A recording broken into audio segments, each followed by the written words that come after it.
Wave Beats Music.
Wave Beats Music.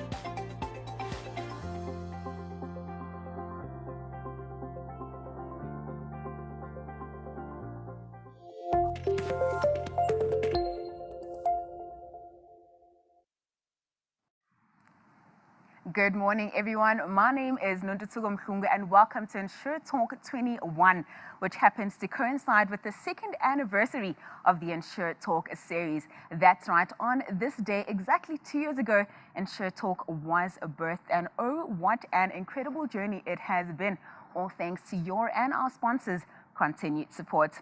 Now, in celebration of our birthday, we'll be bringing you an extra special lineup of speakers and entertainment as seen on your screen right now, with today's theme being the ultimate customer experience. That is what you can look forward to today. A reminder to all of our attendees that the session has been accredited for 2.5 CPD hours. Now, with that CPD deadline fast approaching, do be sure to stay on till the end of the session to qualify for your full 2.5 CPD hours. All right, a huge thank you now to our sponsors, without whom the session would not be possible.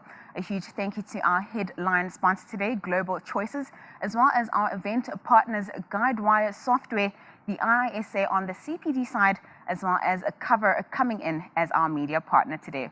All right, without any further ado, let's get right into our very first speaker of the day. He goes by the name of Wimpy Vanamava. Wimpy is the Global Choices and Claims Central CEO, and he's going to be talking to us today about total experience strategy. Over to you, Wimpy.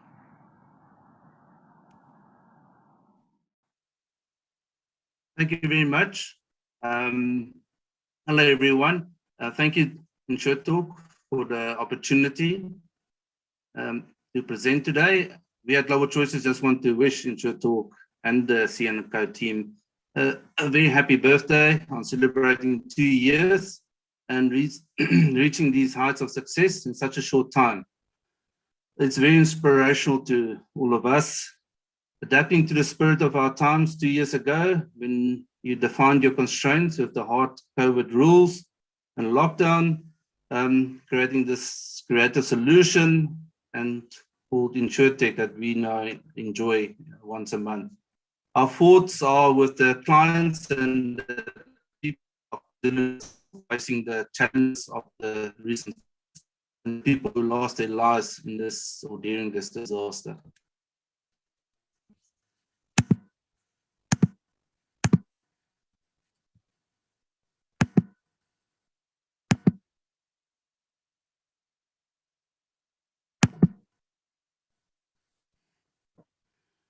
Today, I'm talking about total experience strategy. Total experience strategy is based on the idea that no experience operates in a vacuum. Employee experience impacts customer experience. User experiences impact employee experiences, and so on. They are interconnected and interdependent, and yet because of how they evolve as a business discipline, they are rarely treated as such. Much often than not, companies have teams and software solutions dedicated to a particular experience, customer experiences, user experience, etc. And those teams and solutions run independently and of one another. Consider the experience in the shoes of a client, of obtaining an insurance policy, submitting a claim, and paying the excess to understanding their risk profile and liabilities.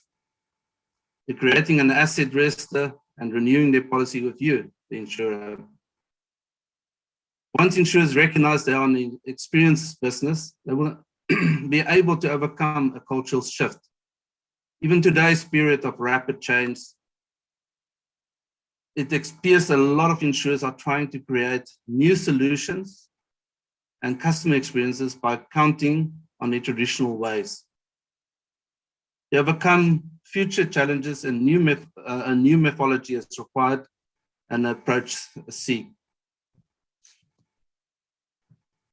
The experience and insurance deliver will have the biggest impact on attracting and retaining policyholders in the future. To be future-proof, insurers cannot afford to deliver subpar experiences for their clients. It's very important to realize that insurance and experience in insurance gets always compared with how they experience other companies. like your banking apps or your banking experience, etc., on digital platforms. This requires total experience strategy to optimize multiple objectives. In recent years, we've seen a rise of customer experiences, user experiences, and employee experiences prioritized. Total experience, TX, the new acronym. So we will hear a lot about that in the future, as Gardner pointed out as one of the biggest trends going forward in the future, to be future fit. It's a strategy that creates superior shared experiences by combining the 4 disciplines of multi-experiences, customer experiences, employee experiences, and user experiences. Multi-experience is how an experience is enhanced and delivered simultaneously across multiple devices, platforms, and touchpoints.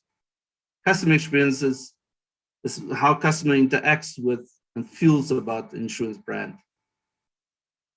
Employee experiences is how employees interact and feels about the insurance company they represent, and user experiences is how user interacts and feel about a product, a service, or experience, especially in the digital space. It focuses on the relationship a policyholder has with the insurer, and it makes up all the interactions they had with a business from the first contact with the insurer to the present day. Digital transformation has made it easier for insurers to focus on total experience.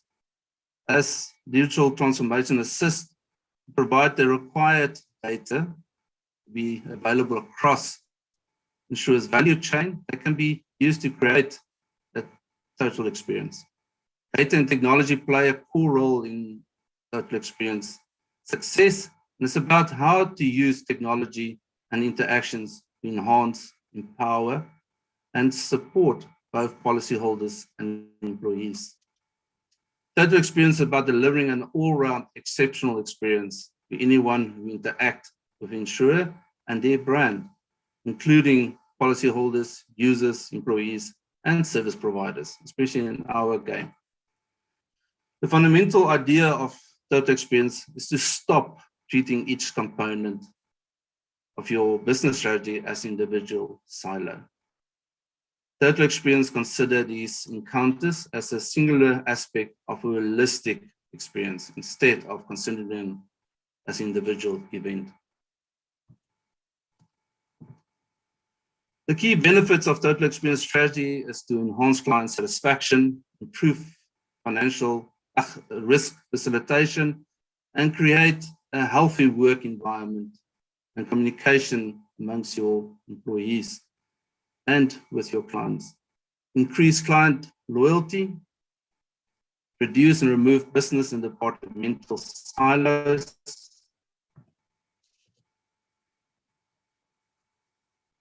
and make you available 24 hours a day for your clients.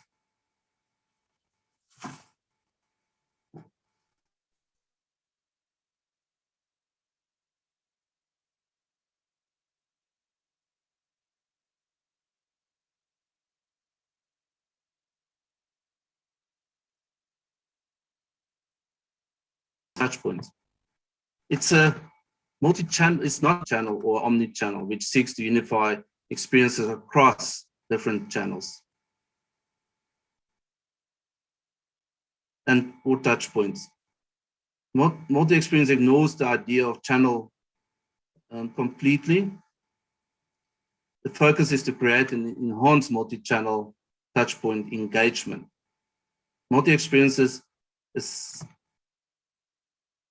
substitutes technology-educated people with people-educated technology. It tries to create a single customer view platform and all the data about your policy or client emerging into a single digital record.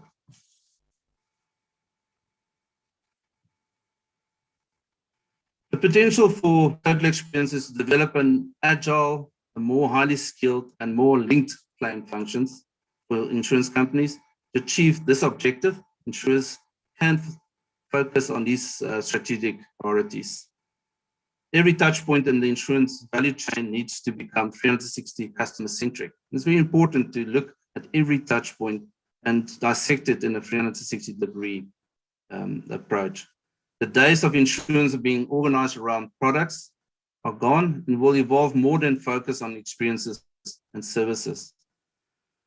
It needs to be a personalization, customer segment and life stages with multiple skilled staff who can resolve as much as possible in one contact. There are several ways that insurers can ensure they stay on top of the phonetic pace of change in this era of risk that's powered by technology and data. To adapt businesses and operating models to simultaneously support both cost-efficient standard risk management and knowledge-intensive consultative interaction with clients, become risk facilitators, I always say. To expand the information and data gathering networks to better anticipate and understand the new emerging risks facing the client. To improve the ability to digitally collect, integrate, analyze, communicate data to create actionable or proactive insights. Focus on loss prevention and protection. Insurers are seeing a gradual shift from risk management to risk prevention, transforming the relationship between insured and insurer and insured to symbiosis. Both parties dependent and receive beneficial reinforcement. One way of reducing risk and reducing claim volumes is through sensor-equipped and smart devices for homes, security, water meters, geysers, fire prevention, and motor vehicles. With the explosion of data sources, insurers can adopt strategies like predictive maintenance, behavioral incentivization to encourage risk-reducing behaviors, the importance of claim function partnership developments by creating value from embracing the wider digital ecosystem in which they operate and converge with new technologies in the claims value chain. New partnerships and technology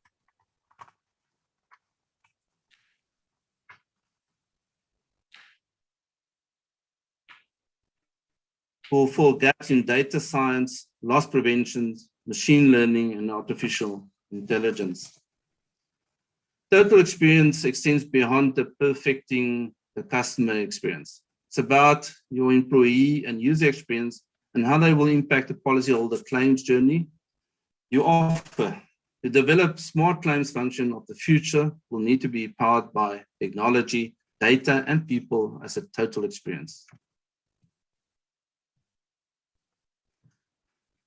So how to start? Total experience is a strategy to reimagine how insurance approaches experience management in their policyholders' value chain. You don't have to transform overnight. There are a couple of ways to adapt to total experience now. Treat employees as a branding experience. Deliver a great employee experience. Not only set your team up to deliver a great customer experience, but it enhances your reputation. A great employee experience is one of that makes it easy for employees to do their job well. Approaching your employees' experiences through a customer experience lens. Break down experience silos. Just as customer experience challenges companies, just as customer experience challenges companies to break down silo between channels, total experience challenges insurers to break down the barriers between the management teams or departments and to create better solutions. Let different teams, departments, sales, operational claims collaborate and work together to create better policy holders experience and related initiatives, especially those teams that intersect with each other. The user experience of customer experience and employees are connected by specific aspects and exchange that depends on each other. Change the gaps of any policyholder's interaction is vital to the total experience. The conditions of these experiences shape an insurer's reputation and affect the quality of their services overall. Through the integration of all the user experiences, touch points, insurers can offer seamless engagements and functions with a smarter edge. Companies should pursue to design a connected customer experience from the first interaction and through the entire customer journey.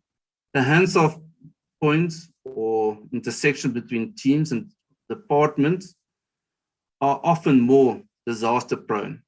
These points are crucial to focus on when developing a total experience strategy. I'm going to take you through a case study, and any of my presentations are not a Wimpy van der Merwe presentation if I don't speak about design thinking. So the design thinking foundation anticipates the human experience first. The core differentiator of design thinking is to focus on the client, but more importantly, in relationship to the overall goal, realistically analyze in the greater context of the bigger system. Design thinking foundation is empathy. And it's quite amazing how empathy is now becoming the guideline for quite a lot of companies' strategy. The power of empathy cannot be replaced by technology. Technology should be used as a tool for people. Technology must be intuitive, be an intuitive digital platform or tool for people to use and then to adopt. Define a customer and identifying the problems that you are trying to solve or resolve with drastically different amongst players along the insurance chain. The case study is about the crime victim assist product we created 8 years ago. I was a victim of crime 8 years down in Durban, insurance function at the ICC, and I woke up in Annington Hospital the next morning. I was in ICU for 3 days in a private hospital. After that, I was badly beaten, injured. I was robbed of my cellular phone, wallet, and watch. I was traumatized. Even if I'm a stubborn Dutchman, I had to realize I need some trauma counseling. I had no memory of the event that even made it worse, but your subconscious know what happened. So while I was going through my recovery process, I asked, how can we assist a victim of crime? And while I was recovering and lying in bed, I launched in my head a crime victim assist product that we launched soon after.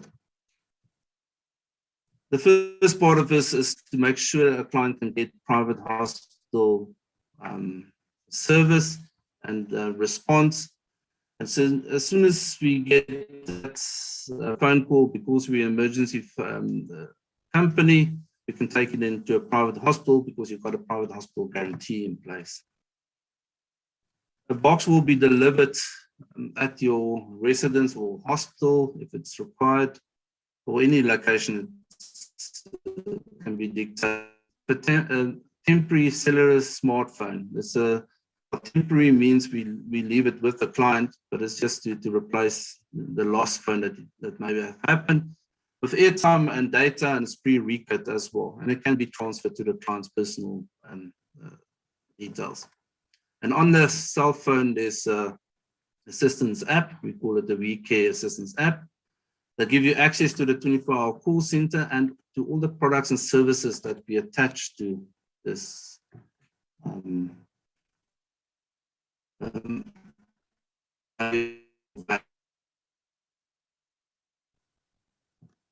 The services that you get access to depends on your circumstances of the crime that was. You can place a guard for 48 hours at your residence if the hijacking happened at your house, or or it was a home invasion. We can also provide you with 48-hour accommodation if your residence became a crime scene or is unsafe. In the box, you'll get a MasterCard with money on it, and you can transfer money and all the bank details of to cancel your banking cards. And you can transfer money onto that banking card as well. For other clients, banking clients, we actually use their digital vouchers that we provide for them. If your car was stolen or hijacked, we can provide you with 48 hours car hire or Uber vouchers, or our home social third drivers will also pick you up and take you to wherever you need to go. Normally your keys are gone and your remotes is normally attached to your keys. So we send out a locksmith to change remotes and keys. All the application forms, driver's license, passport, and ID cards are in that box that you received, but it's also on the app. You can download it from there when applicable. Other benefits that evolved out of this over the 8 years is we created farm attack, victim assist, identity theft assist, and the monitoring of your transactions happening on your ID. A crime victim legal assistance and cover. And it's very important to realize your rights as a victim of crime, and also to have the guidance of a professional when you appear in court and to testify against a criminal that's in charge. Permanent or disability assistance and cover, and then missing person assistance, and then crime scene cleanup and cover, because some of the cases that we dealt with, this is quite gruesome. Funeral assistance services, then body repatriation. So that's all the services in support of when these risk events happen in a person's life.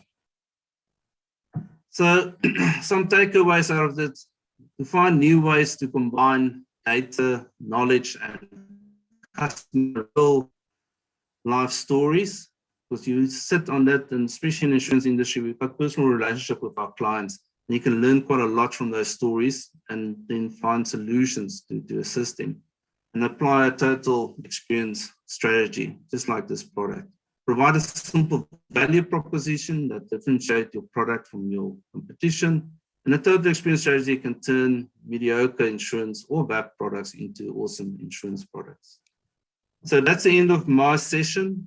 I just want to say thank you very much for listening to me, and for everybody, travel safe over this Easter holidays. When you go away, and be safe. Thank you.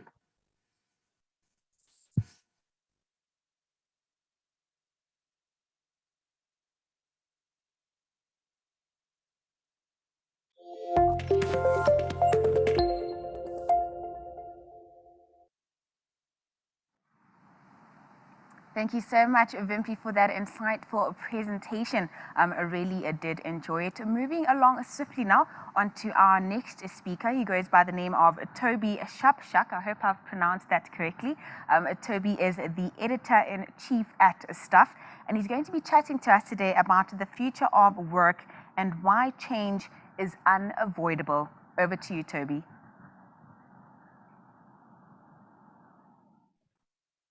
Thank you very much, and hello, everybody. I have to say, Wimpy, that sounds like a brilliant box. I'm amazed that no one has thought of doing that before. So really well done. I know lots of people who've been victims of crime, who've been in exactly that circumstances. Well, I want my camera focused. There you go. I'm going to share my screen and start the presentation. This is always kind of weird. Sometimes it works, sometimes it doesn't work. If anybody can't see that, will you just pop me a message in the chat?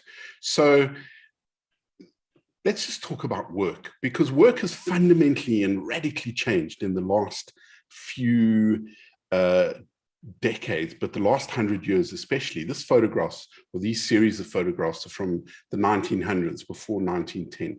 And what's fascinating is that in the 1900s, 9 out of 10 people, the beginning of the 19th century, 9 out of 10 people worked in agriculture in some way or another. And that's really quite fascinating, because very quickly we start to see what becomes called the first industrial revolution.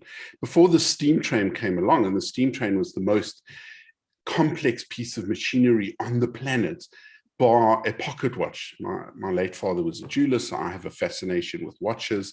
They are quite remarkable. Just to think that this is the most complex thing on the planet at the beginning of the 1900s or the 1800s. So work as we know it, and we understand this paradigm, it was originally created as something to give workers just enough education, as many historians have claimed, so that women didn't keep sewing their fingers with the sewing machine. And it's a terrible indictment of the sexism of our species, that so many of the ideas of what a factory is involved people sitting and doing work. And of course, I could only find photographs of women in a sewing environment. But what we understood was, instead of people working in their smaller villages or where they were, they'd all come to some place together where the means of production would be available to them. In this instance, it's sewing machines. In this instance, it's pre-computer, but you can see women are going through, wads of paper, books of paper, filing something. It's still someplace people go to work. But what we discovered from sometime in the 60s and 70s, and I chose this picture of these very ancient computers for a special reason, in no small part because how comfortable the chairs don't look. But we realized that work is something you do, not somewhere you go. And this has become completely clear after lockdown. After 2 years of working from home, there's no doubts whatsoever. And what's enabled all of this is the advent of the computer, the silicon microprocessor, the chip inside of our computers and smartphones and everything else that gives our computers the brains of what they need to do. So I just want to double check that everyone's seeing my screen and not my boring face. Let me know if you're having to look at my camera going out of focus. What happened with computers is that it enabled us to work from anywhere. And it took a while to get to the work from everywhere broadband bonanza that today technically is. I grew up in an age where the telephone was connected to a wall with a piece of wire, and if you wanted to get a phone call, you had to be at a place to receive a call. That has fundamentally changed, as I'm going to show, and mobile has fundamentally changed everything, because this is what the computer of the day looked like in the 80s, and that's what the computer of today looks like. That's Steve Jobs's showing off the very first iPhone. I went to a conference years later where I touched his iPod. And what we have here is the evolution of computing from a desktop to a mobile device, whatever mobile device. So an iPhone, an Android phone, a laptop, a tablet. The insurance industry has been one of the big early adopters of tablets for inputting data. You input it once, you don't have to go back to the office and type up all the notes in the form. This is the way things have become more efficient. This is what the internet looked like when Yahoo was one of the big search engines. And this is what the internet looks like now.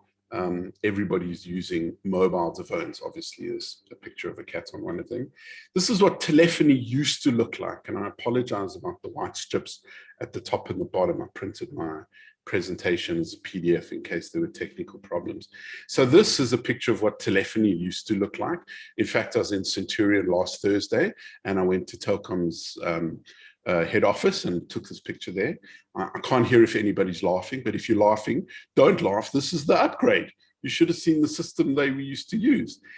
I was in New York about 5 years ago, and I took this photograph of a woman walking down the street, and you can see she's got this book in her hand. I don't know if my mouse shows up, but she's walking along, making a video call on a phone, using a headphone, and she didn't have to be using a telephone call. She could be using Skype, WhatsApp, FaceTime. Any of the services are now available. What amused me when I looked at the picture later is that the picture says where medieval meets modern, which I've always thought is a really brilliant description of New York for anyone who's been there. We're all on the phone all the time. At least now, after the Zondo Commission, we know who he was on the phone to. Really funny. That's what music used to look like, right? The joke of today on the internet is the youth of today do not know what these two devices have in relationship to each other. And that's true, because I grew up winding tapes with a pencil. That's what photography used to look like.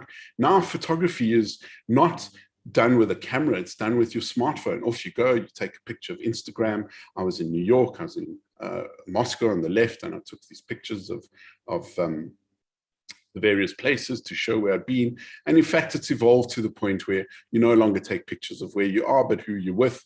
And frankly, I'm with Michelle Obama here. I don't think David Cameron is that impressive. Also, this was pre-Brexit, you know, so things happened then as well. So this is what personal computers used to look like, right? You could pick up your computer and carry it with you. I think the guy on the right could teach Eskom something or other about load balancing. But what has fundamentally changed in the world as we know it is that this is the mobile device of the moment. And every year when I do my slides and I update them, I usually go and get new pictures. I honestly can't remember if I updated this year or last year's pictures, because the phones themselves look very similar, have very similar functionality. The incremental upgrades over a 1 or 2 year period are very, very limited. But what we can do with the phones is truly amazing. You know, I talk to youngsters, born frees, and I say to them that we talk about, you know, having the right to vote and all these other things. You know, they're kind of nonchalant about these skills. But when you say to them, and try it, or with your teenagers, you know, when I grew up, there was no cell phones. What? They say. I said, and worse, there was no internet. Ah, horror. But none of that exists now. Now we live in a world where we can access information and get anything we want from the internet. The real skill about it for me is not being distracted by the nonsense, not being distracted by the spam and all the other things. Notifications, from being a very useful function, to my mind are a nightmare. I turn all of them off. I turn them off on my watch. I turn them off on my phone. I make sure, yes, I belong to the cult of Steve Jobs. I usually use the B word, but I promised Wimpy I wouldn't swear. And all of these things make my life easier, but they also make our lives worse. I turned off all the notifications and then eventually deleted all the social media apps on my phone when I realized, after my son was born, he turns 5 next month. But I realized that the notifications weren't notifying me of anything interesting. They were just trying to get me back into the app so they could show me advertising. We'll get to that in a minute. But what this has, and just by the way, how's this for progress? That is the very first Apple I computer, handmade by Steve Jobs and Steve Wozniak. I've interviewed both of them. Now, if you can find one of these on auction, they cost a small fortune, but we've come a really long way. And I can guarantee you this year's cell phones definitely have better cameras than this machine. So now, here's the question, right? Who has one of these in the office? I know no one can reply, and you're welcome to, but we have one in the Stuff Studios office, and we use it to store the plates and the extra coffee. I mean, it's really hilarious. It was a staple of business. No office alive didn't have a wall of these. Now they're just irrelevant. In fact, speaking of staples, who uses their stapler ever?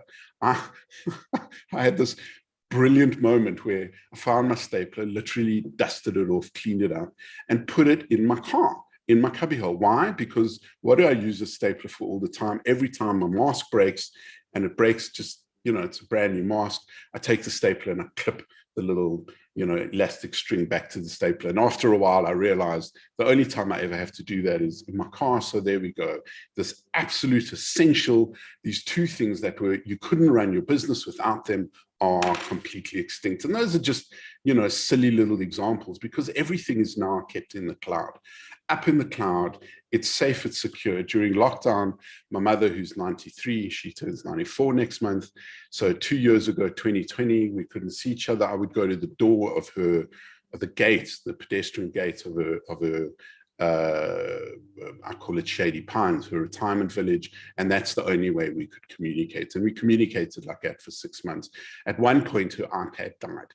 So I just took my iPad and downloaded her backed up version, her backed up iCloud version. And within a day, I had given her a brand new iPad in circumstances where none of this was available. As a total aside, whatever you do, do not lose the DSTV remote during lockdown when you can't buy a new one. And what happened was we put it on mute.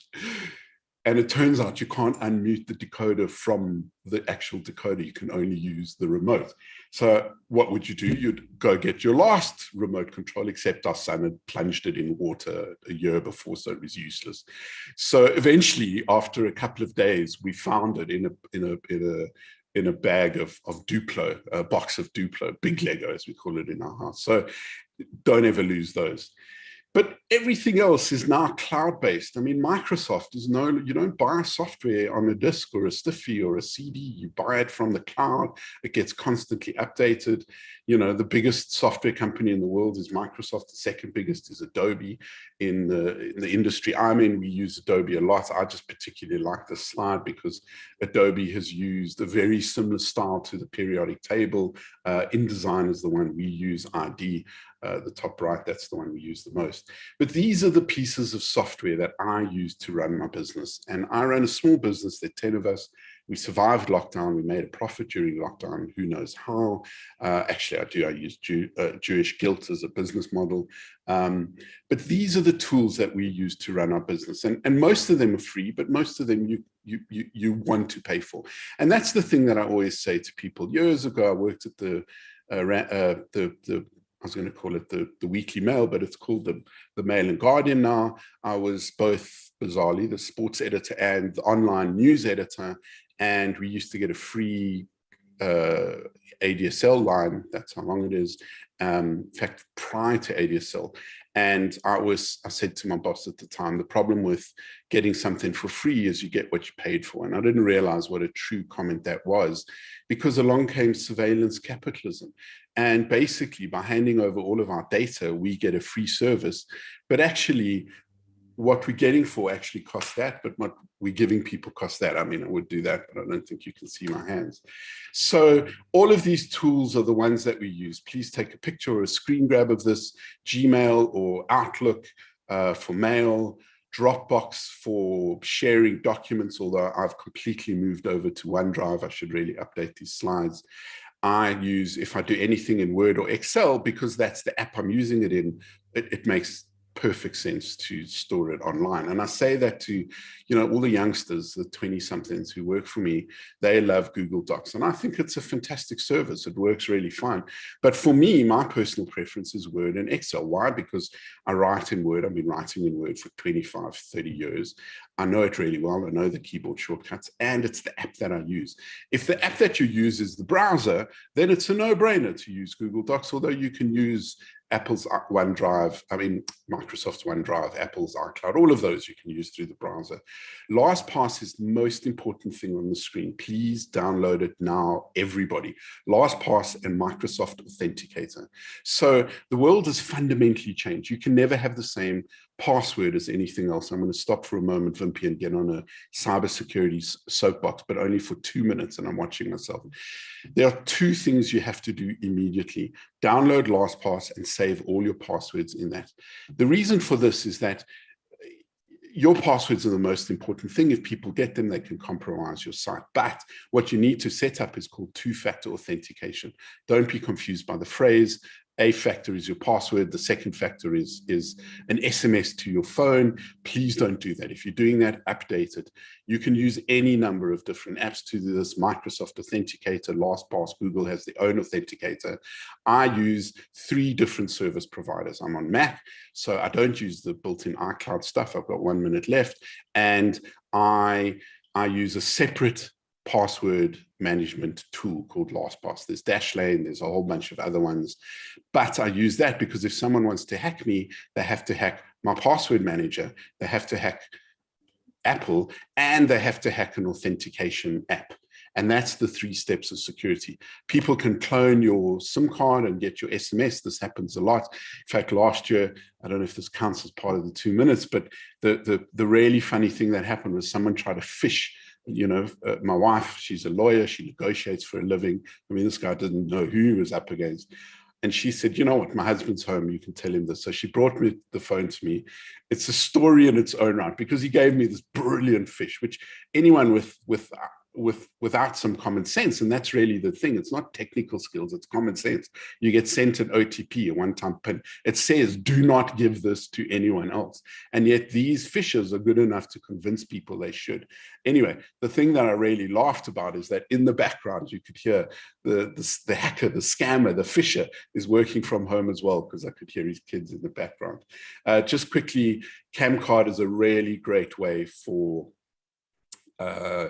digitizing business cards if you want it. Very clever. So back to what work is about, right? And there was a time where this is what your average office looked like. And I don't just mean the really awful fashion. And I've looked at this picture often enough to know who doesn't have shoes on, who's doing what, but it's really about the size of the computer and the amount of stuff. Just look at the person right in the front, the woman in the blue-green top. She's got a computer, she's got a keyboard, she's got a notepad, she's got 2 glasses of water, she's got a telephone, and she's got a hands-free kit for the telephone. All of that has been replaced by one smartphone. But what has also fundamentally changed is that now, if you wanted to, you could literally work from anywhere. You could work from a coffee shop. And coffee shops are a fascinating thing for me. I watch how people just kind of go and set up shop there all day. Clearly, they work from home. They don't want to sit at home. And they like that environment. There's a buzz, there's energy, there's excitement. And in fact, I think, and I've read a lot of research about this, and my conclusion is concentration is contagious. If you're in a room where everyone's concentrating, everyone's busy, and everyone seems like they're working, it kind of works with you. And that's part of the reason why a workspace, a physical space for people to work in is a very good space. It just depends really on what environment, what business you're in. In journalism, it makes total sense for everybody to be in the same room because of that, you know, the way everybody interacts and creates a bit of a buzz and energy. If you really want to feel like you're in a coffee shop, by the way, go to Spotify and search for coffee shop tunes or my favorite coffee shop. There's every variation, and all of them are spelt in different ways. But nonetheless, along came WeWork and Spaces and Workshop 17 and, you know, all sorts of things that happen, all sorts of co-working spaces where you can go and work and do anything. And that is also in a way fundamentally changed, because work used to be, or your office used to be, a cost imperative, right? I think part of the reason we made a profit as stuff during 2020 was we stopped having office space for 9 months or 10 months. That's a huge amount of overheads that we just didn't have, but ours is a business that really works. There's a fantastic South African company called netstock.co. They do inventory management. They were bought by a VC company 2 years ago, a year and a half ago in the States. But in the time they were bought, and I know the CTO, they'd never had offices. They never set up offices. Everybody worked from home. They've been running for a decade. That's the kind of business that we're starting to see more and more. And I think in the insurance industry, it's probably even more so. But along came COVID. And COVID changed and didn't change a bunch of things. So for many of us, this work from home phenomenon is nothing new. I've been a journalist. Journalists always work from home. They work from wherever we can open our laptop and start working. All that's gotten better is the noise cancelling headphones and the battery life of the laptops. I've got a series of photographs with a friend of mine, Gavin Dudley, who's now the editor of the Foschini Group's tech magazine, pictures of us working at conferences. Very funny. Someone's always taken a picture of him and us sitting over, and you can see the hair receding, the waist's getting bigger, the laptop's getting smaller, but it doesn't matter. The tech industry is the same. And I think anyone who works in sales, you work from wherever you can. All that changed is you couldn't go into the office. Now, what that did was enable an enormous amount of digitization, is the industry phrase, but it did something else, right? So I have a few concepts around people using complex technology, given what I've done. I've been telling people how to use computers, then cell phones, then this, then that. Now, you know, your electric vehicle. I just drove a Nissan and a Volvo and this unbelievable BMW iX. That I keep calling them devices when I do reviews, because in a way they are. There's nothing about an electric car that is like what a motoring journalist used to write about. It's more about an experience. And that's about everything. Experience is the most important thing consumers have. And I heard Wimpy talking about that. You're an insurance customer, you get robbed. I mean, what a horror story, Wimpy, to wake up in hospital like that, and I know some other horror stories, but along comes this box. Now that's listening to what the problem is, and that's evolving with what people need to do. Of course, it doesn't help. This is about the anti-vaxxers. You know, social media has a real problem in our world, and I'm going to get to this towards the end, which is to say to you, if you advertise or try and do anything on social media, or Facebook or Google, you're probably wasting your money. You're definitely wasting your money if you use Facebook, but I'll get to that in a minute. Because what happened was we all got a vaccine. And I look at this picture and I can just see the pain in President Cyril Ramaphosa's eyes, right? Like I took selfies of my first two pictures, and the second one, you can see me going, oh. So, you know, I don't know if anyone else had side effects. I didn't. I had a slightly bruised arm on the first or the second one. Also, you know, apparently you're not supposed to drink, but, you know, I had a few whiskeys to celebrate being vaccinated.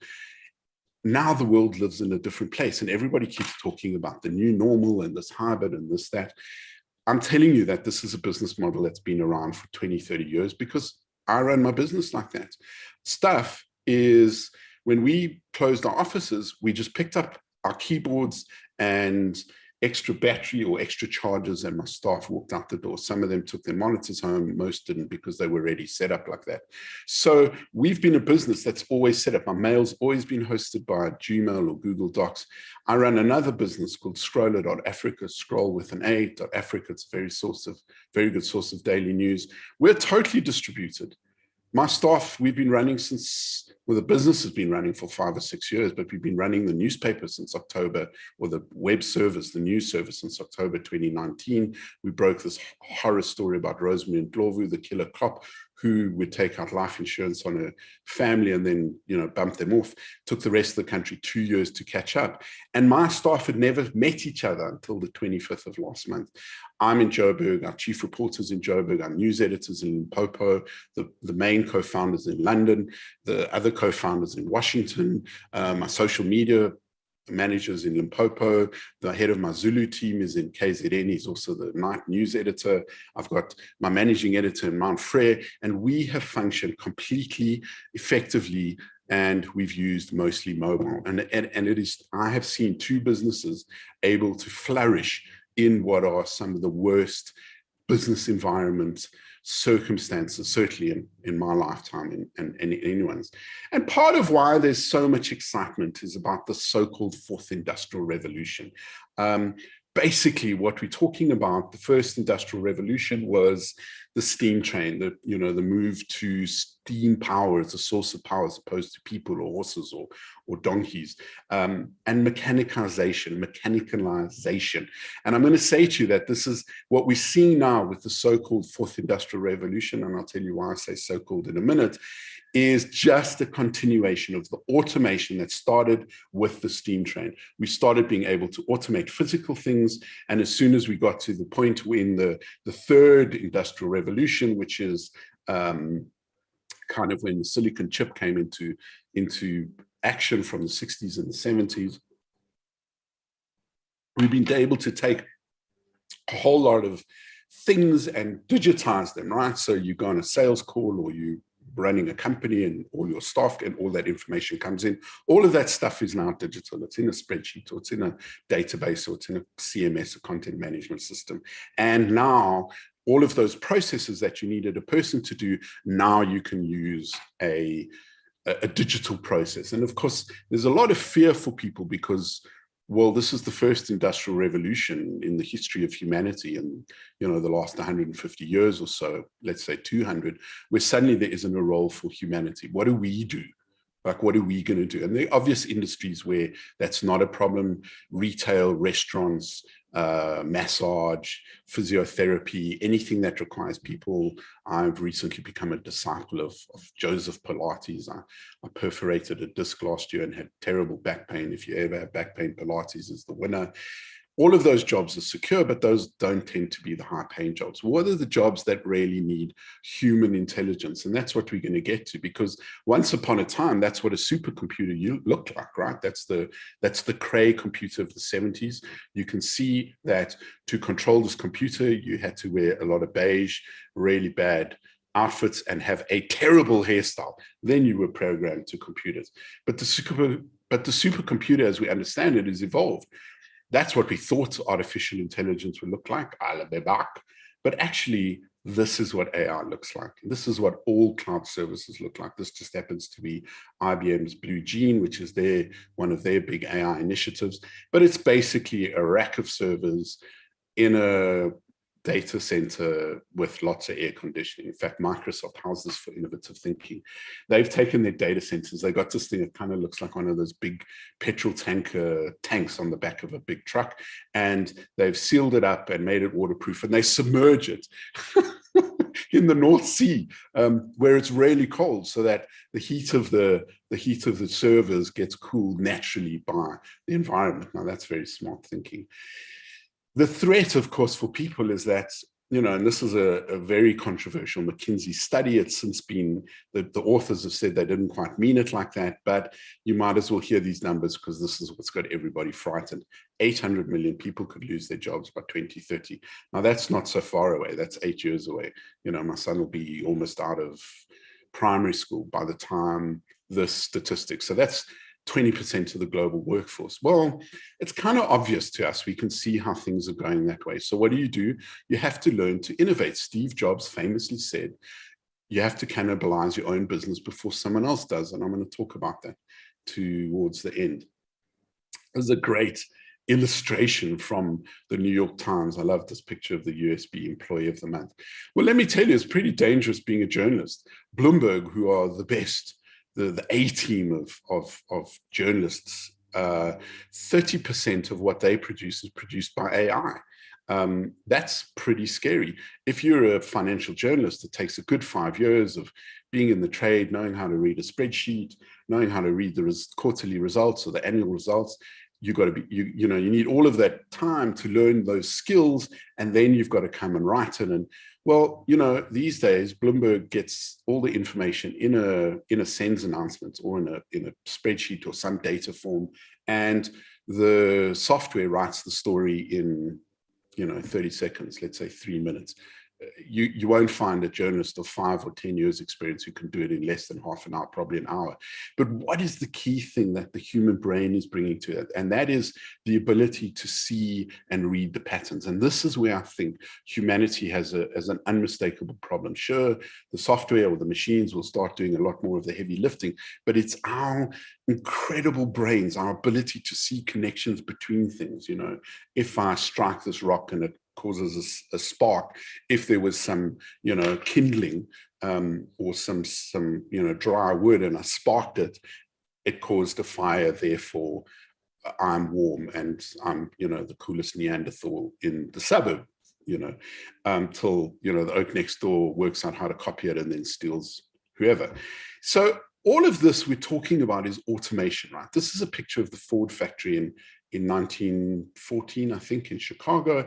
And what you can see is that instead of one person doing multiple jobs, one person does the same job, and instead of them walking up and down, they stay in the same place and the product moves to them. And behind them, you can see they've got the boxes of nuts and bolts and other things they need to change. This is a picture of a Tesla factory. Same setup. What's different? Robots instead of people. And in fact, a couple of years ago, when Elon Musk was trying to make his really weird target of 5,000 cars a month for the Model 3, he had to bring in humans. So it turns out humans are very under-resourced. We are at this point, I think, in many ways, with so much of what we call the fourth industrial revolution. We're experimenting. We're trying to work out what will work or how it will work.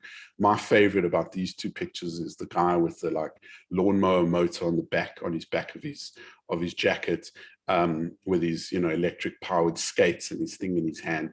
I mean, who wants to put half a liter of petrol on your back with an internal combustion engine, apart from the dry cleaning bills, if it ever caught fire, who knows? But nonetheless, my best about this, the picture on the right of this guy doing this unicycle, is that he's still smoking his cigarette at the garage. it just shows you, and it's a good example, because if we look back in human history, we can see many examples of how we've tried to do things better and faster and more efficiently.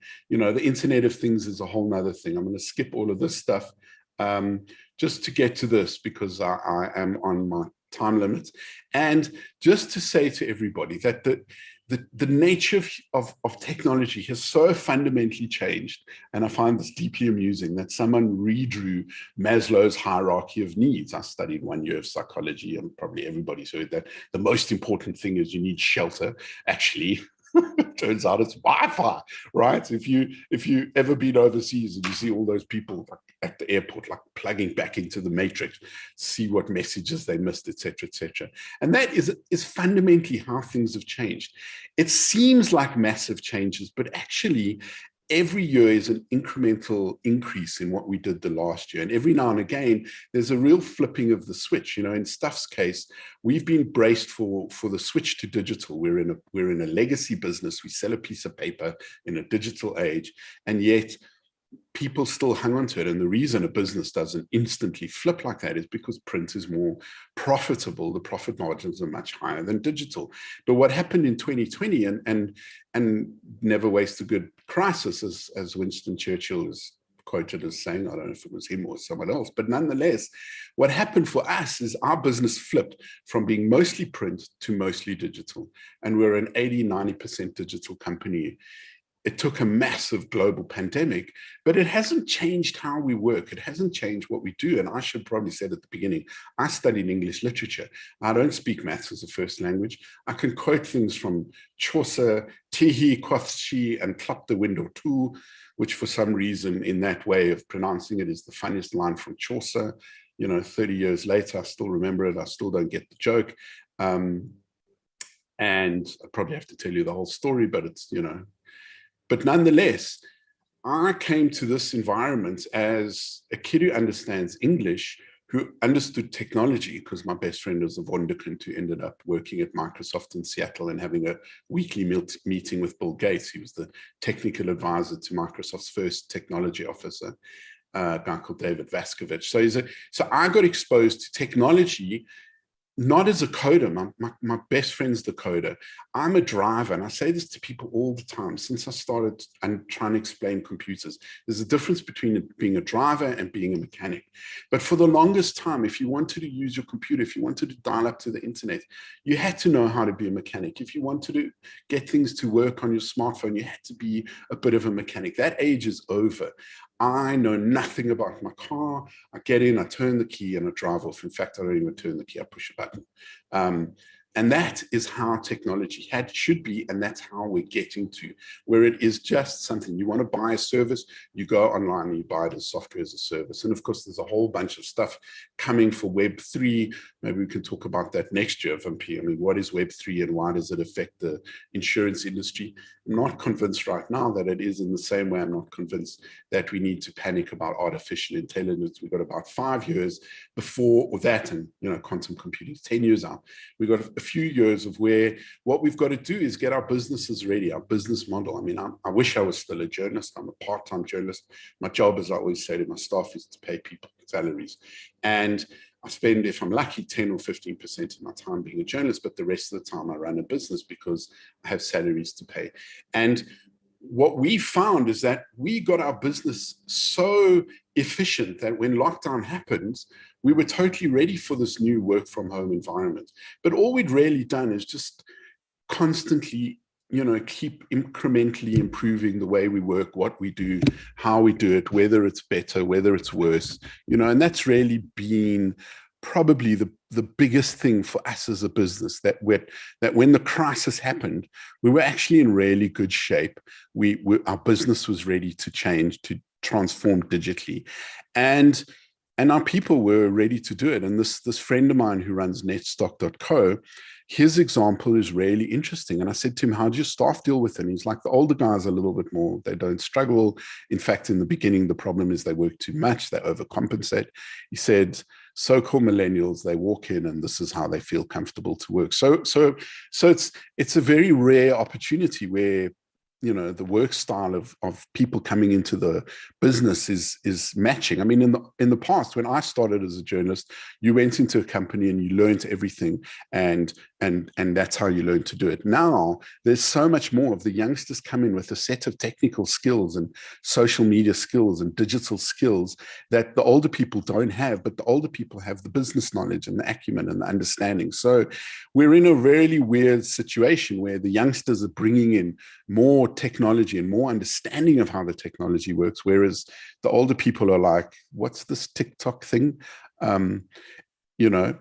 It's a kind of combination. So I don't have an answer for that, but what I do have an answer for is most of the time we resist doing something new, not because it's better or worse, but just because we're nostalgic. We all say, it's the way I used to do things. I've always done it like that. You got to get rid of that thinking in your own business and in your own business process, because everything is changing, and it's not changing overnight that you have to like rename your business and list on the list as an IT company as everybody did for the first dot bomb, which was in 2001. It happened. I know this because I got retrenched 2 days after my first honeymoon. You don't have to panic right now, but you have to get your businesses ready. You have to start moving in the right direction. So there we go. Thank you very much. And thank you very much for having me. If there are any questions, please let me know.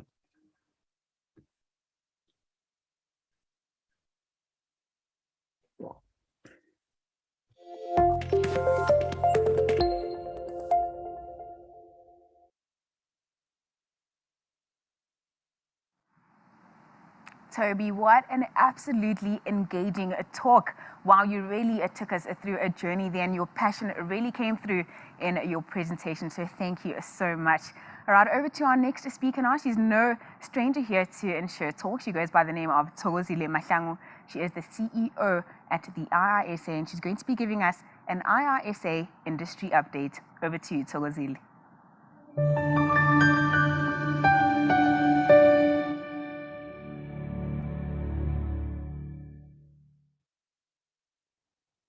Good morning, ladies and gentlemen.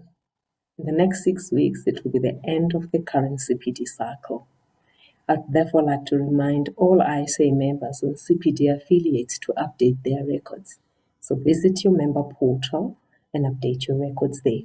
CPD activities that are recognized include sessions like this, the InsureTalk. I know many of us have been attending the InsureTalk religiously. You do earn CPD hours by attending these developmental sessions. We also do a lot of professional reading in our own spaces, and that includes accredited and non-accredited reading. Accredited reading, Cover Magazine, FA News provide free content that you can read and earn CPD hours while you learn and grow in that process. There's also activities that we do, such as presentation at conferences. So if you have recently or in this cycle have presented at a conference, presented a paper, remember that you can earn CPD hours for that. Furthermore, have you recently completed modules towards a qualification, things like higher certificate, risk management, or any qualification that contributes to your development? Remember, that earns you CPD hours, not completion of the qualification, but completion of a module towards that qualification. So take time and update your records and make sure that you are compliant. I want to take this opportunity as well to congratulate the top 20 CPD compliant members. We have seen members that really take continuing development with such a passion.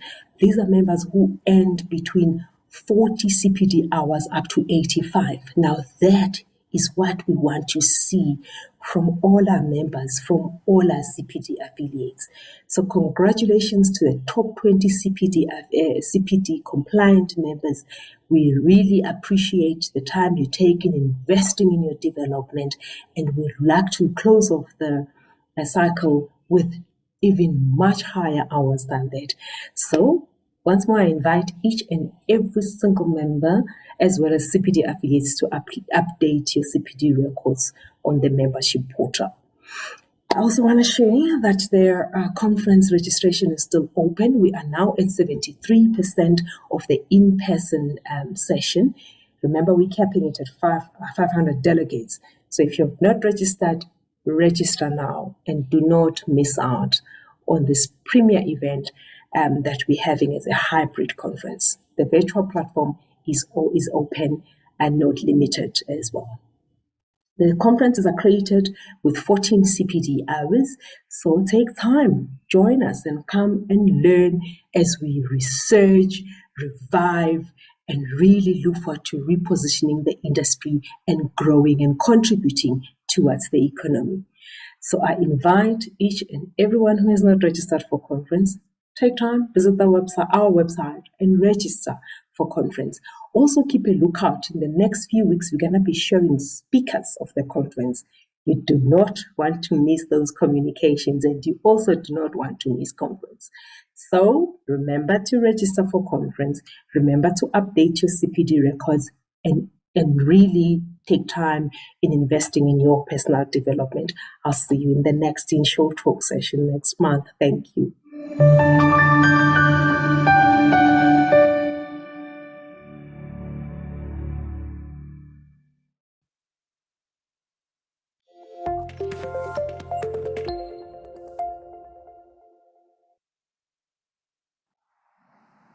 Thank you so much, Thokozile, for that update.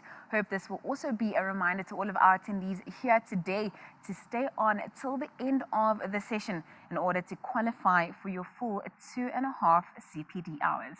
All right, over to our next speaker now, Tony Fanikak. He is one of the event partners, Cover Magazine, that is coming in as our media partner. And Tony is going to be giving us a media update. Over to you, Tony.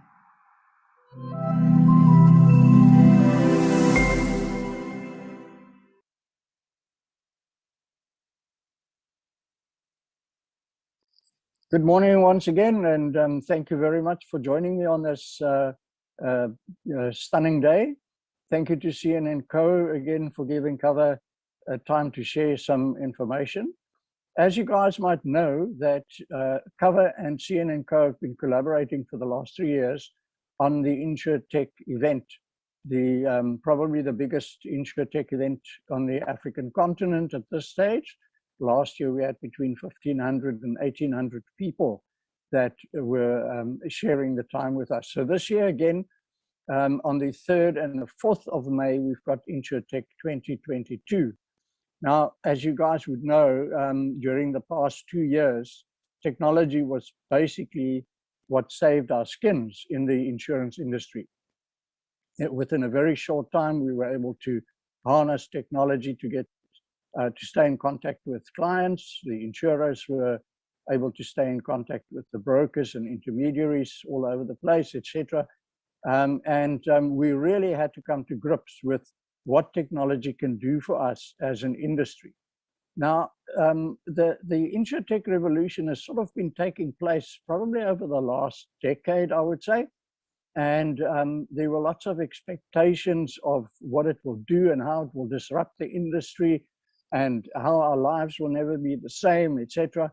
But the same thing has happened there, is that we've sort of come to terms with this development in the technology world as far as insurance is concerned. So this year, what we've done is we've gone back and we've looked at what we've learned over the last 2 years in terms of technology and our industry. And basically, if we can sum it up, the end result is that it is technology when we need it, but human when we want it.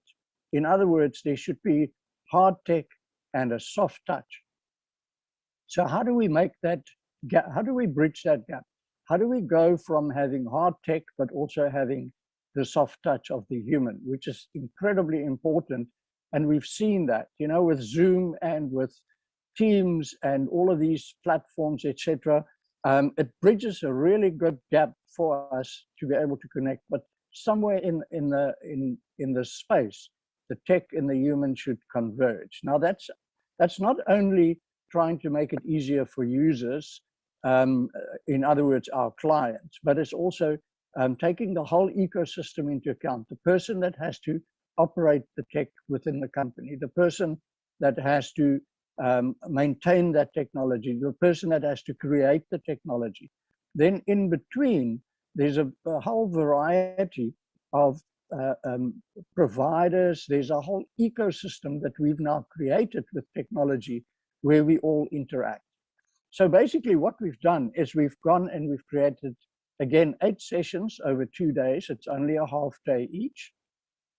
And it's a roundtable discussion, each of these panels of 1 hour. And we've got 3 or 4 panelists around each table that is going to discuss this. And there's going to be lots of interaction, time for you as the audience to be able to participate, give us your comments, your questions, etc., and then interact with our list of speakers. As always, we've really gone out and found the best speakers for each topic. We've looked for the right people that are doing it, people that we've had interviews and discussions with to make sure that we're all on the same page in terms of the topics. So we're going to be looking at that harmony between technology and the user, whoever that user might be. We've got a whole bunch of really good panelists together this year. We've got people on the ground, brokers. We've got financial planners that are sharing some of their experiences. We've got the actual technology providers. We're also going to look at topics which is a very interesting topic at the moment, the environment of cryptocurrency, digital currencies, NFTs, the metaverse, how that impacts on us.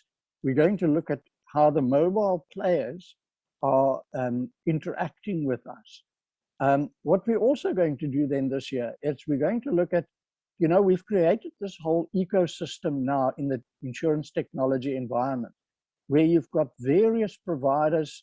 We've got various players that plug into each other's systems. Everything is connected. But the bigger we make this ecosystem, the more sophisticated the risk becomes. And therefore, on one of the panels, we're specifically going to look at technology and managing risk. How do we manage that risk? And not just from an insurer or an underwriter perspective, but also from the perspective of the brokers, the intermediaries, the financial planners that are sitting out there. And what are they using to assist their clients in terms of managing this risk and the complexity of this risk? So we really look forward to seeing you at this event. It's, of course, an online event again on the 3rd and the 4th of May from 9 o'clock in the morning. We're hoping to have on the 5th of May also a cocktail networking evening where people can actually get together, where we bring the human back into the event. And you can go to our platform and you can go and sign up.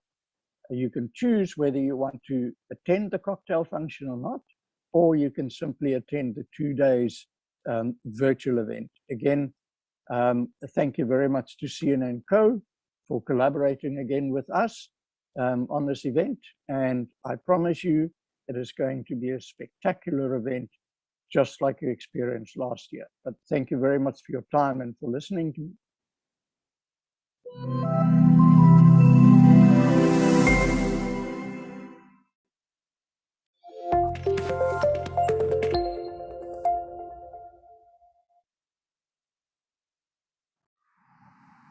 Thank you so much, Tony, for that update. If you have not already registered for the InsureTalk conference taking place between 3 and 4 May, do head on over to Cover's website to secure your seat today. And just like that, we've reached the halfway mark of our session, just in time for some entertainment. Dankiso Mamabolo is a singer, a songwriter, and she's going to be serenading us with some sweet tunes. Over to you, Dankiso. Hello, Sanbonani, Dumelang, Molweni. My name is Dankiso Mamabolo. It is such a pleasure to be here today performing for and with you guys. I am a musician. I am a published playwright. I am an award-winning actor. I am a lyricist. I love everything vocal, everything expression, everything artistic. And today I just want to say happy birthday to InsureTalk.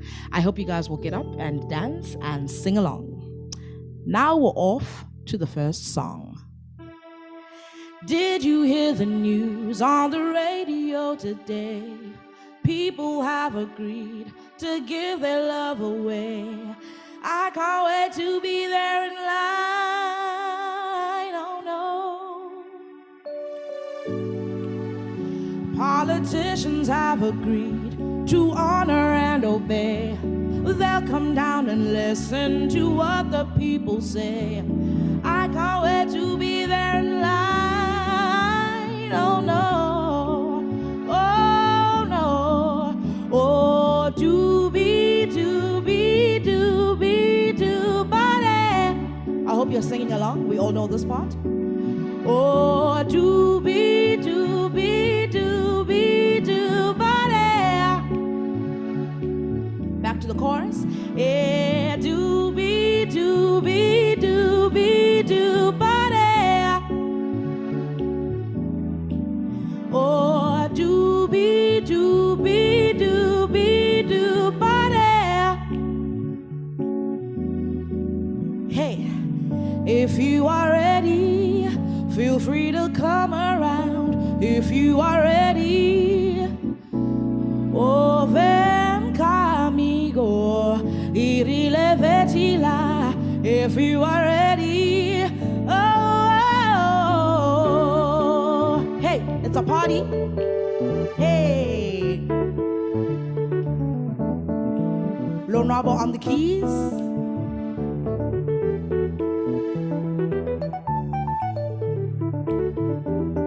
One more time, hey.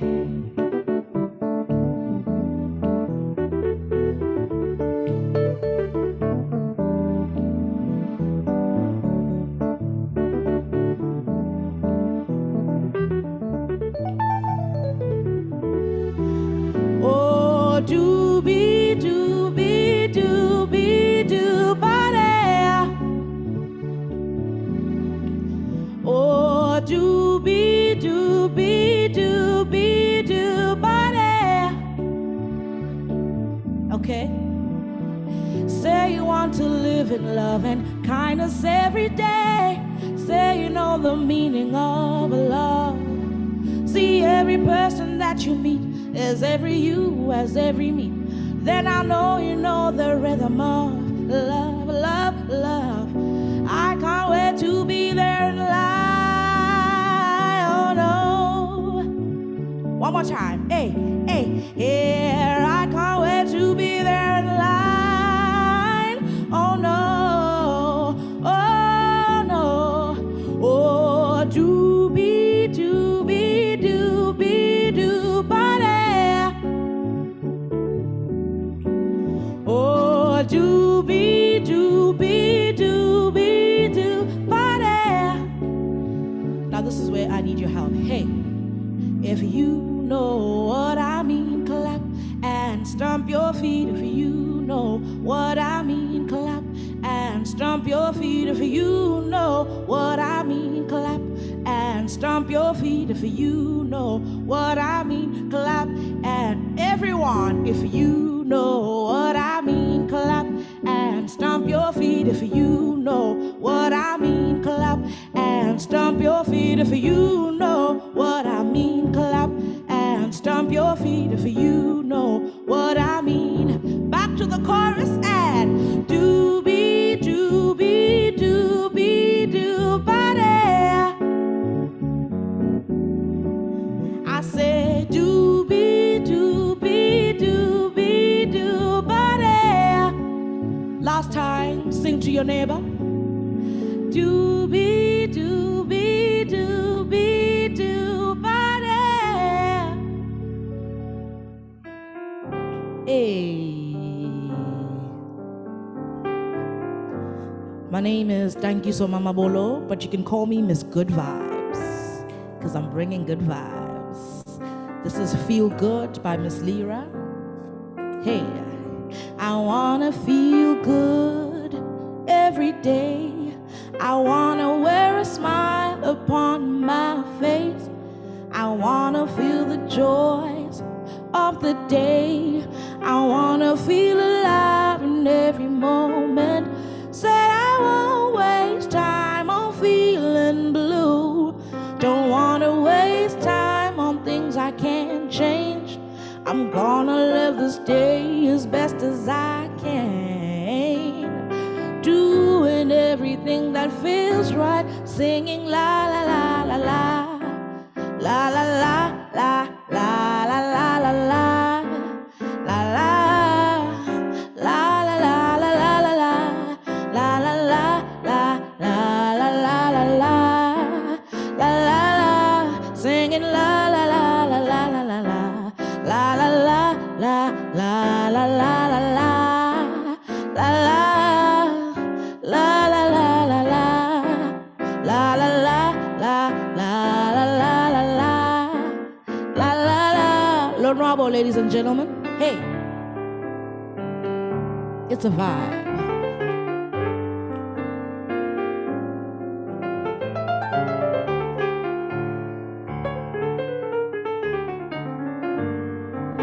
And we're back. I wanna hear the laughter of a child. I wanna get a hug from a loving friend. I wanna hear I love you every now and then.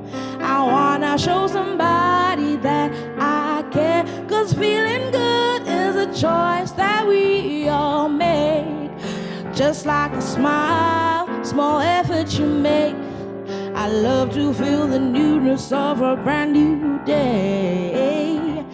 Happy to be alive, singing la la la la la, la la la la la la la la la, la la, singing la la la la la, la la la la la la la la la, la la la, everybody, la la la la la, la la la la la la la la la, la la la, singing la la la la la la la, la la la la la la la la la, la la. On a scale of 1 to 10, how good do you feel? I'm a 12. Hey.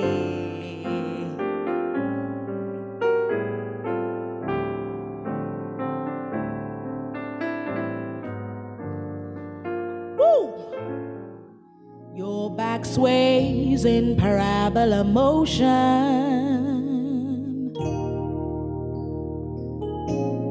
right on time with the latest club incantation.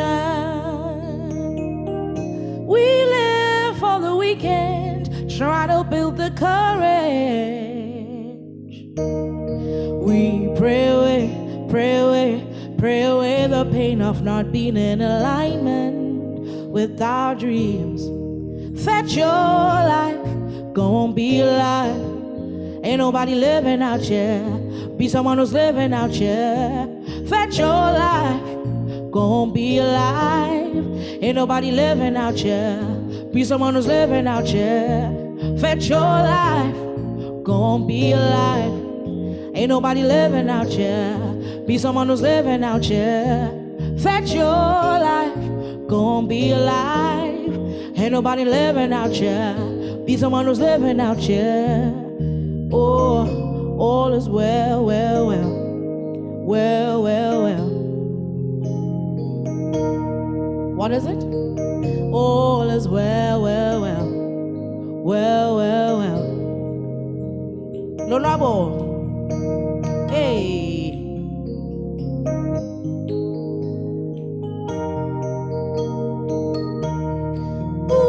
Ooh,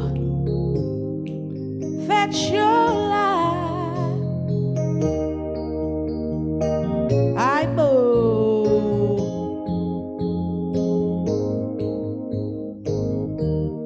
One more time. Hey, hey. I hope you're ready. This time you have to mean it. What do we say? Fetch your life, gon' be alive. Ain't nobody living out here, be someone who's living out here. Fetch your life, gon' be alive. Ain't nobody living out here, be someone who's living out here. Fetch your life, gon' be alive. Ain't nobody living out here, be someone who's living out here. Fetch your life, gon' be alive. Ain't nobody living out here. Be someone who's living out here. Hey, your back sways in parabola motion.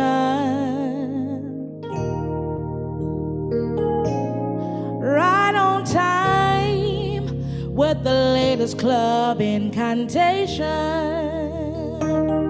We live for the weekend, trying to build the courage.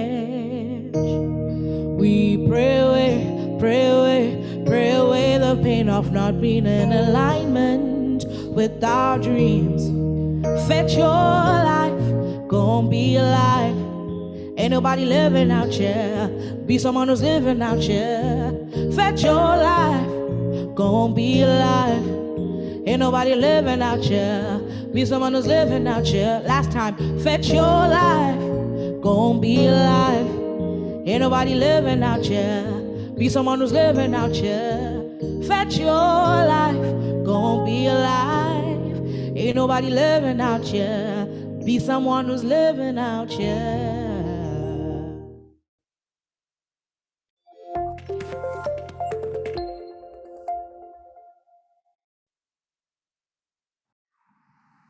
Wow, Dankie. So that was absolutely incredible. You definitely had me singing along to those tunes, and I'm pretty sure our attendees enjoyed it as well. Thank you so much.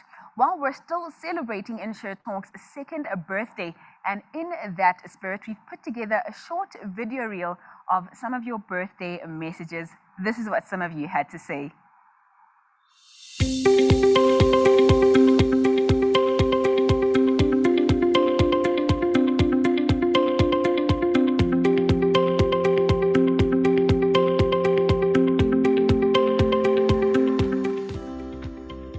Morning InsureTalk, Simon Coleman here from SHA. I'm actually on set filming another virtual show right now, and it reminds me so much of those early days when I was involved with the InsureTalk conferences, when we kind of rushed everything and went virtual, and it was all crazy and new. And look at you now, 2 years on, and having made such a success of this space. I wish you all the very best, and happy birthday. Discovery Insure would like to congratulate the InsureTalk platform on their anniversary. Discovery Insure is a proud supporter of the platform. As a brand, we stand for innovation and thought leadership in the industry. So it's gratifying to see the growth of the platform in such a short period of time. The platform is critical in the industry for the sharing as well as the creation of new knowledge. So we hope that the platform can grow from strength to strength. Happy birthday, InsureTalk. InsureTalk, happy birthday, 2 years. Thanks for keeping us updated. Thanks for a brilliant, successful idea of InsureTalk, and for all the great entertainment which we really enjoy. Strongs till the next birthday. Congratulations, Juanette from the Mainet team. Hi, I'm Colin from CN&CO. It's been a pleasure and a privilege working on InsureTalk for the past 2 years, and I look forward to the franchise growing even more and more into the future. Happy birthday, InsureTalk. Wow, can you believe it? 2 years already. 2 years of InsureTalk, keeping us informed, updated, connected, and entertained. What an amazing initiative from the team at InsureTalk. Llewellyn specifically, who is a genius. Carl, of course, as well, with his amazing ideas. Not to mention the CPD points. I am just so pleased for you and your success, and we look forward to many, many more birthdays over the years to come. Congratulations from the team at Amin. Happy birthday, InsureTalk. I can't believe we started this 2 years ago when everybody was scared and frightened and uncertain about the future. But as always, the insurance industry pulled together and delivered magic. So a big thank you to the InsureTalk team and everybody who's part of the brand. Insurance is and will remain the bedrock of our economy and society. Congratulations. Congratulations, InsureTalk, on your 2-year anniversary. Here's to many more years on doing something great for our industry. 2 years of InsureTalk. Wow. Time has really flown by, but geez, what an incredible journey it has been. From the sponsors and the partners and the panelists and speakers and content, it really has been an epic journey. So, looking forward to many more to come. congrats to the team, and of course, thanks to everyone who's supported. Hey there, InsureTalk. I just want to wish you a happy second birthday. I can't believe that 2 years have flown by so quickly. I still remember the first one like it was yesterday, and how this platform has changed and grown into something spectacular. So here's to many, many more, and wishing you all the best. Hi InsureTalk, just wanted to wish you a very happy birthday. Thank you for always helping us obtain our CBD points as easy as possible and providing content that we can use in our everyday businesses. You rock. Enjoy your day.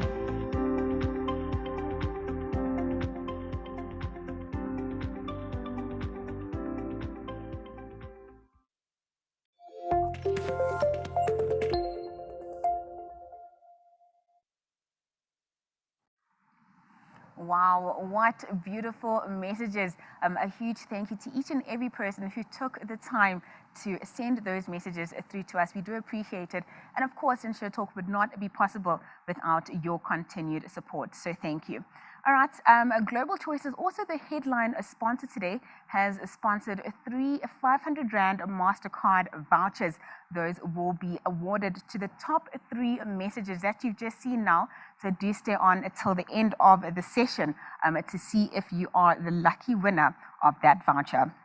All right, on to our next speaker now. Give me a second here. Our next speaker is Zamani Ngiti.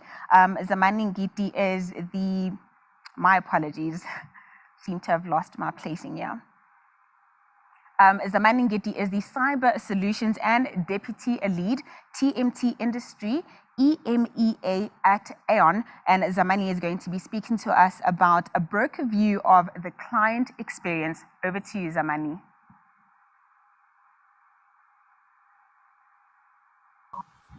Much appreciated. I suppose, thanks so much.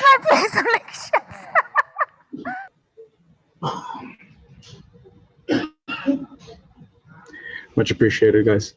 First of all, I just want to say thanks again to CN&CO for having me, and to reverberate the messages that have been shared. Happy birthday to InsureTalk. Hopefully there'll be many more.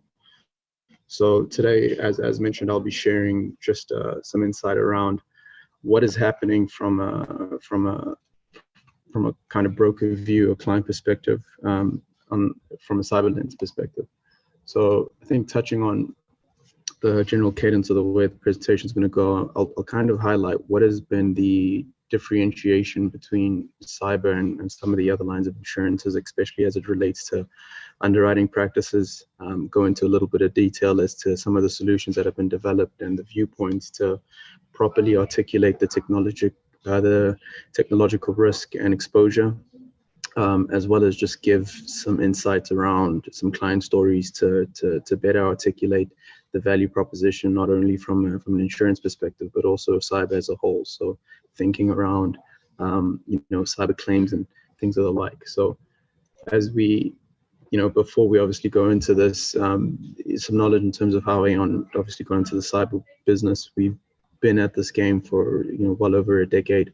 We have over 600 dedicated cyber professionals globally, placed over $1.3 billion of cyber premium in the past year, and overall, a recognized leader in this particular space. So really give some context around the solutions that we can develop and have developed around articulating from an assessment perspective to quantifying the risk, as well as to actually helping clients from an incident response perspective. So I think the first kind of point that that I'd like to really highlight is around what's happening from a landscape perspective. So if you look at this particular slide, this is a sort of quarterly trend from what we've observed in the international cyber insurance market. And obviously South Africa, a lot of the insurers locally are reinsured out of London. And with that being the case, there's the sentiments that we see globally. We sort of see them, as well in the local market.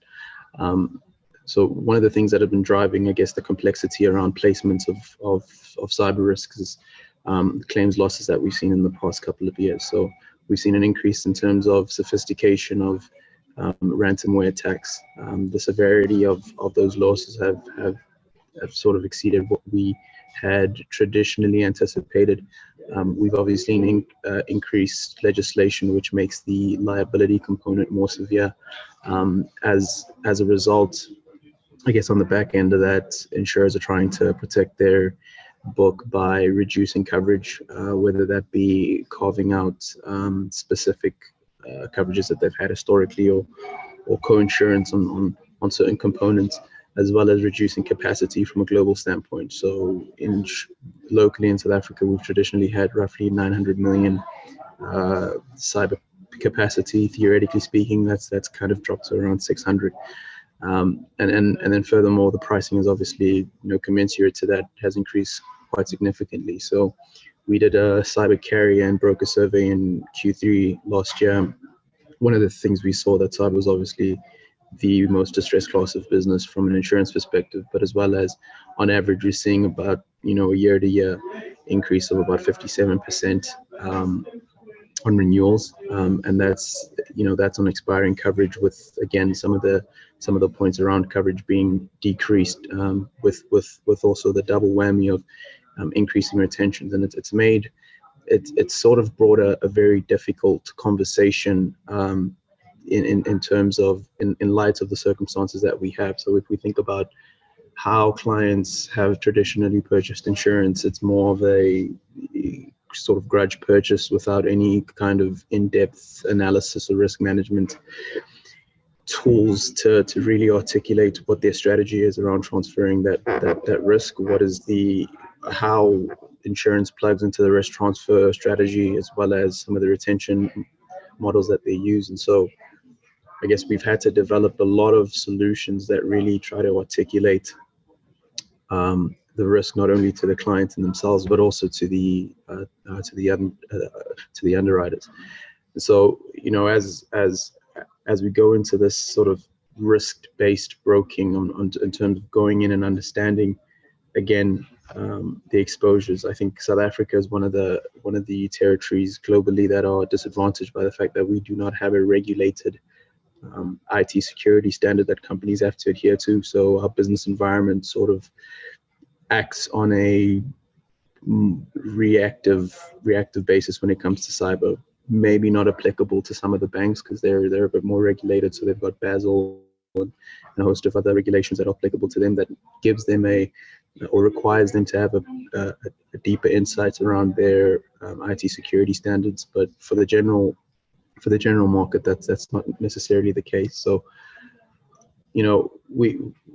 before I kind of jump into that, I think one of the things is just articulating what a cyber insurance policy covers from broad perspective. The coverage is comprehensive, but what I tend to like to look at it as is it's an incident response policy with a liability component on the back end of that. So when a breach happens, you'll get your IT respondents and your consultants to come and mitigate whatever's happening in your environment, pay for any kind of downtime that was experienced as a consequence of the breach, as well as any liability that the company may be subject to as a consequence of that breach. So if loss of information leads to a loss to a client, whether that be a lease agreement being leaked or whatever the case may be, where the client or the consumer in that case suffers a material loss and seeks to essentially sue you for that liability, the policy would pick that up. So just a high level overview in terms of understanding what that is, and obviously just talking about the journey in terms of how clients as well as underwriters have to experience and kind of articulate their risk. It's sort of a very difficult conversation to have, because traditionally I think insurers have we have the tendency to have everything backdated to a paper trail. So proposal forms that are 20-25 pages long, trying to give a three-dimensional view on a risk when you're essentially only doing it by yes and no questionnaires. So that journey to again articulate what the risk is, commensurate to the pricing that we're seeing in it from a rating perspective, as well as actually deciding what coverage is important to your organization. So from a very high level, you talk about that client perspective, or the view of what is the typical journey in terms of obtaining cyber insurance coverage, or at least articulating what your risk profile is. So I think we obviously started with a client discovery meeting in terms of really explaining what the coverage entails, really explaining what the journey is to obtain said coverage. And there's a couple of tools that, I mean, Aon's developed. I know in South Africa, we're, I think, the only company that actually has these capabilities in terms of assessing and quantifying in order to get insurance. So, you know, we start with a IQ tool, which I'll go into detail of what that actually entails in a bit, and then we'll go into a cyber impact analysis, which is a quantification tool that we use, and then with those insights, we'll develop the cyber underwriting preparation. So, making sure that we frame the information provided in a sort of palatable manner to the market, and then figure out what the go-to market strategy is. So also having an understanding of what the organization's limit exposure should look like, what the retention exposure should look like. And I think on the back of that, if you look at the bottom left-hand side of the slide, you'll see, you know, the incident response planning and business continuity management piece. So what we're seeing traditionally from a risk management perspective, at least, is that business continuity management it hasn't really been up to date in terms of incorporating IT, or I suppose cyber related exposures. So you have to really try to underpin some of the benefits that an insurer's policy has, as well as some of the insights that you have when you do a deeper analysis into a risk profile. And a lot of this has to do with the fact that, you know, being that it is a new purchase, being the fact that the exposure in itself has really come to the fore in the past couple of years, and more often than not due to legislation. It's a kind of new conversation for everyone to have, and that goes across the entire C-suite. So you're looking at having a conversation, or a consolidated conversation, between your CTO, your CISO, your COO, your CEO, and your CFO, all to be able to speak the same language. And typically, you know, insurance, or at least cyber specifically, is looked at as a kind of an IT issue, and it actually underpins quite a lot of the business services that are critical to delivering value. And then I guess once that go-to-market strategy has been articulated, you know, there'll be a market meeting, broker negotiations if terms can be provided from multiple vendors, and then proposed terms and authorize and bind. And I suppose if you look at the slide, you probably have it in your mind that it takes quite a bit of time to really place a new risk. You know, typical lead times that we're seeing are between 2 and 3 months, depending on whether the information necessarily, you know, is readily available, as well as, you know, when you actually have a deeper dive around understanding what a client's controls are, you start realizing that perhaps they may not be insurable. So there's an instance there whereby some additional work needs to be done to get them to that standpoint. So whether it is deploying things like MFA, re-strategizing what the endpoint protections look like, and things of that nature, they can take some time. So once you actually get to the stage of purchasing insurance, I think there's also a better or more confidence around the risk that a client actually has. So going into some of the tools that we use, I think the firstly being our IQ tool, which is a patented solution that we built out of EMEA. So essentially what this does is that it takes a client's IT controls against, I think it's 9 security domains. So we look at things like network security, application security, data security, remote working accessibility, and things of that nature. We benchmark a score against clients' industry peers. So we look at sector as well as revenue. And what that does, at least, I know in South Africa, again, as I mentioned, we don't have a standard to adhere to.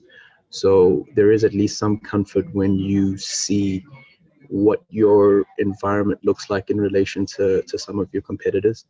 And I guess, if you're lagging in that regard, really validates having some type of purchase or IT spend to essentially go out and deploy some of those IT controls. And this solution typically takes about 90 minutes with the CIO to complete, and then we'll have a report ready in a matter of a week. And obviously, once we have that and understand what the environment looks like, what it entails, where the weaknesses and vulnerabilities are, we can sort of use the insights from that and actually piggyback it on a quantification assessment. So once we figured out what the weaknesses are, we'll try to reverse engineer an attack path into an organization's threat profile or their IT infrastructure, and we'll build out a scenario. So typically we'll use scenarios or risk vectors that are common in the cyberspace. So one of the things we'll look at is what would be the business impact of an atypical ransomware attack. So we'll look at it from a maximum foreseeable loss perspective, which is sort of the worst case scenario, and then we'll look at it from an EML perspective. So more generalized and then more benchmarked associated to give you a worst case scenario against what you would normally see. And then I think the organization will be able to have a range as to what their threat profile actually looks like from a commercial standpoint. And then once we've developed those scenarios, we'll go back in and say, well, we now understand what the scenario would look like. Let's actually start applying some commercial values to it. So figuring out what would the incident response costs be, what would be the increased cost of working associated with that, whether there is a downtime period for the IT respondents to essentially figure out what the zero patient was in the environment, to make sure that there hasn't been any backdoors that have been implemented as a consequence of the breach. And obviously there will be loss of revenue associated with that, as well as figuring out any defense costs, any potential regulatory fines or regulatory investigations that may ensue as a consequence of the breach, and any foreseen liability costs. So I think a hot topical point that we've seen in the past couple of weeks, I would say, is the TransUnion breach. We're seeing a lot of services around credit monitoring and ID theft monitoring being offered, anticipated lawsuits from the information regulator and a host of other regulators around what's actually happening in the breach, and all those costs, when you look at it from a commercial standpoint, obviously have severe impact. And we take all of that, and we obviously have data from claims that we've seen, as well as various analysis that we've done from a global perspective, and we tie all of that in to come up with, again, that commercial figure, and we quantify that loss, and then essentially do a risk-bearing capacity analysis on your balance sheet to figure out what the optimal retention point would be.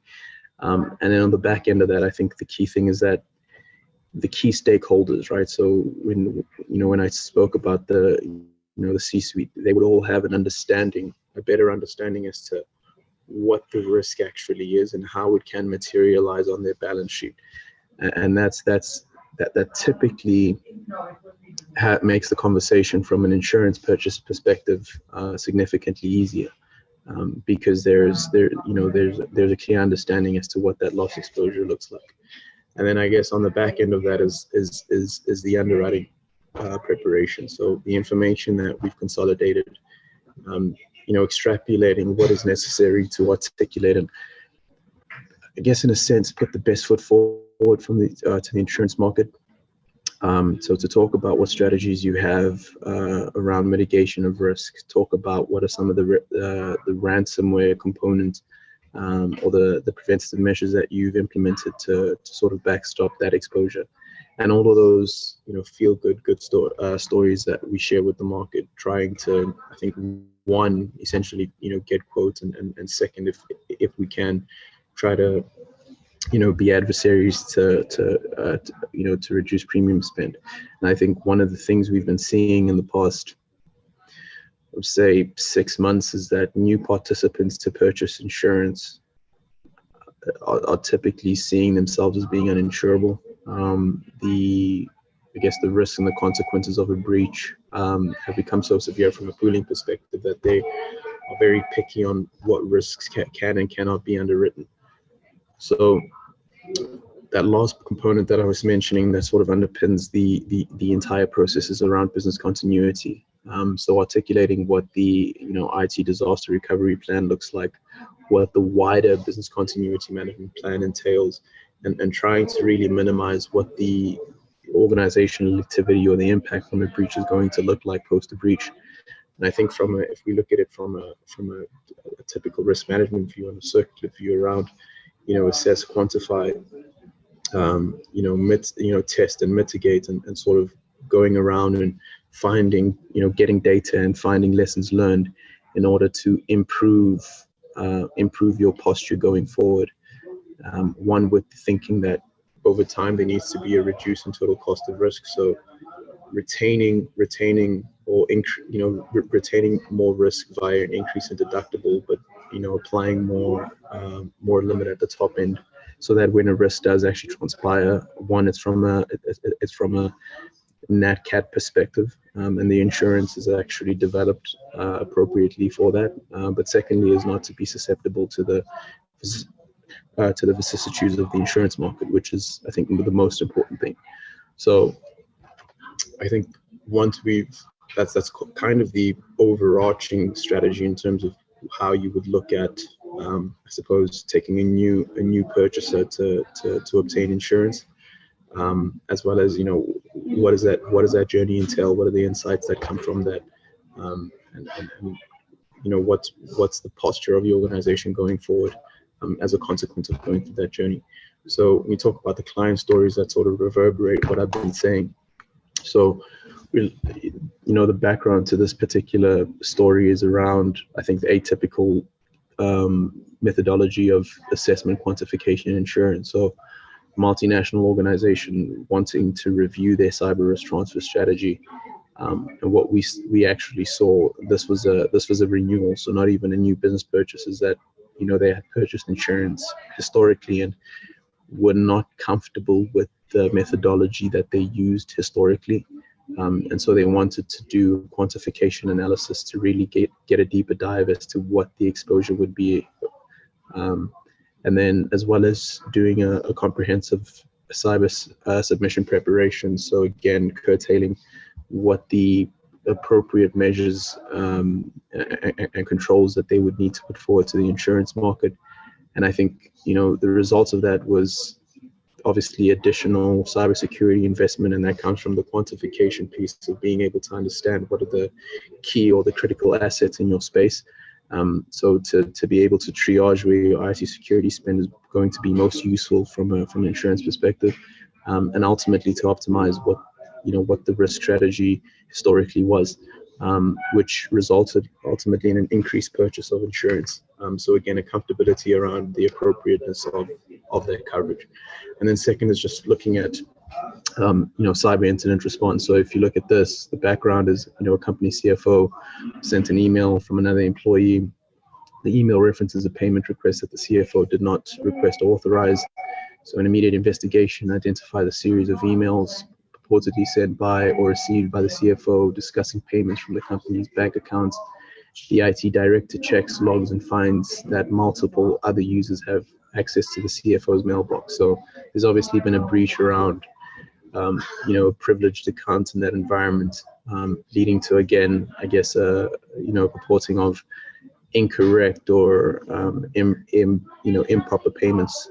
And that's when, Aon was engaged for outside counsel to help mitigate the incident, preserve and analyze configuration information, email data to identify the attacker, how they access the environment, and then investigation in terms of what the value of the diverted payments was, third parties concerned in the event, and what we were able to do is obviously advise the clients in terms of some mitigating exposures to limit that going forward, as well as being ready to, I suppose,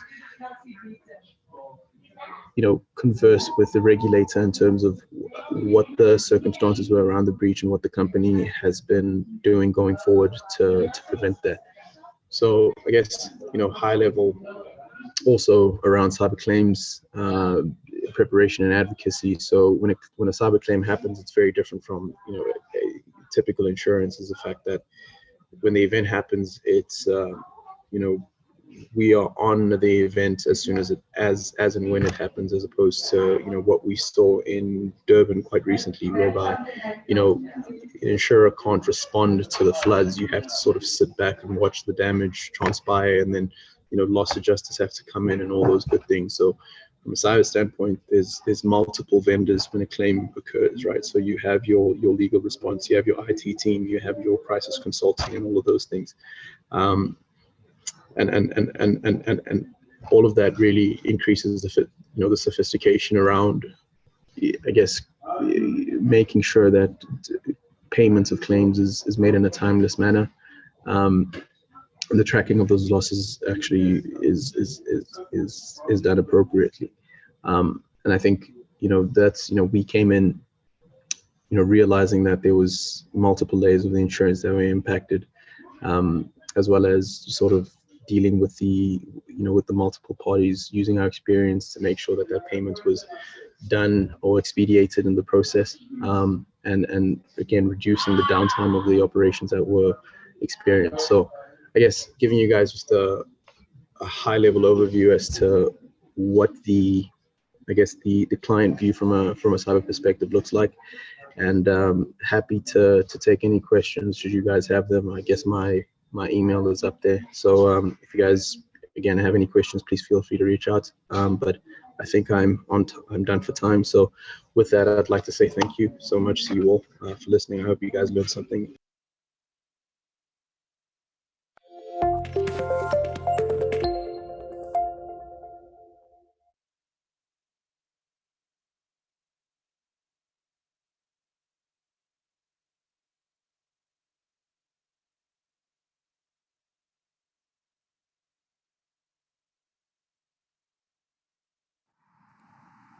Thank you so much, Zamani. We always enjoy your cyber insights here on InsureTalk. All right, we're down to the last speaker for today's session. It's gone by that quickly. We do hope you have enjoyed today's content. Our last speakers are Frederica Pisano and Richard Starry from Guidewire Software, also our event partners for today. They'll be sharing insights on leveraging analytics to transform claim processes. Over to you. Hello, everyone, and it's a very great privilege to be here today. So thank you very much for having us. And obviously, I'd like to take the chance and obviously wish InsureTalk a very happy second birthday. Really looking forward to celebrating many more. So obviously, thank you all for attending this webinar on leveraging analytics to transform claims processes. And my name, just a little bit about myself, I'm Federica Pisano, and I work as a solution consultant for analytics in EMEA at Guidewire. I'm really passionate about using data to make better informed decisions. So I really hope that this presentation is going to give you some relevant information about how the insurance businesses are using analytics to flex, to scale, and to increase efficiencies within the claims workflow. So for this talk, and especially for the Q&A sessions, I am joined by my colleague, great Richard Starry, who is a senior solution consultant in our analytics team. And together we will be taking then the questions at the end of this session. So just a little bit of context about Guidewire. we exist to deliver the industry platform that P&C insurers rely upon to adapt in a time of accelerating change, just like this year's, and to ensure that all the customers succeed in this journey. So using data and analytics, the focus of Guidewire is to enable the customers to enter new markets as well as grow profitably and efficiently using analytics insight so that insurer can make much smarter and data-informed decisions at critical points across the entire insurance life cycle. So our agenda for today, we will be first looking a little bit more generally on the disruption that is currently happening in the insurance industry, with a little bit of a focus, obviously, on the South African market. Then we will be looking at how insurers are reacting to this disruption, and we will be noticing some interesting differences across them. And obviously, we will then be focusing on claims and where analytics can help to enable transformation within the workflow. And finally, we will be then delving into a use case story, so showing really how claims are being supported via analytics across the workflow. And obviously, there will be time to conclude and for your questions, which we are really looking forward to.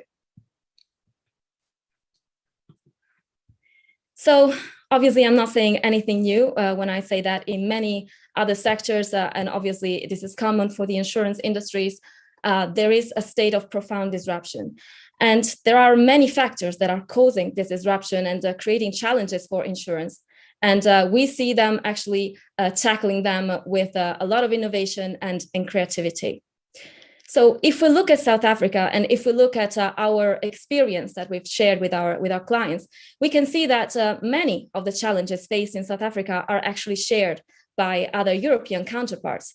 But obviously, given the market development and the customer requirements that are here in South Africa, there are aspects that are quite different and unique to this market. So first of all, as you know very well, COVID-19 has had a very strong impact on all our economies, and South Africa is no exception. And particularly, the GDP appears to have declined by at least 5% and even down to 82% according to some sources.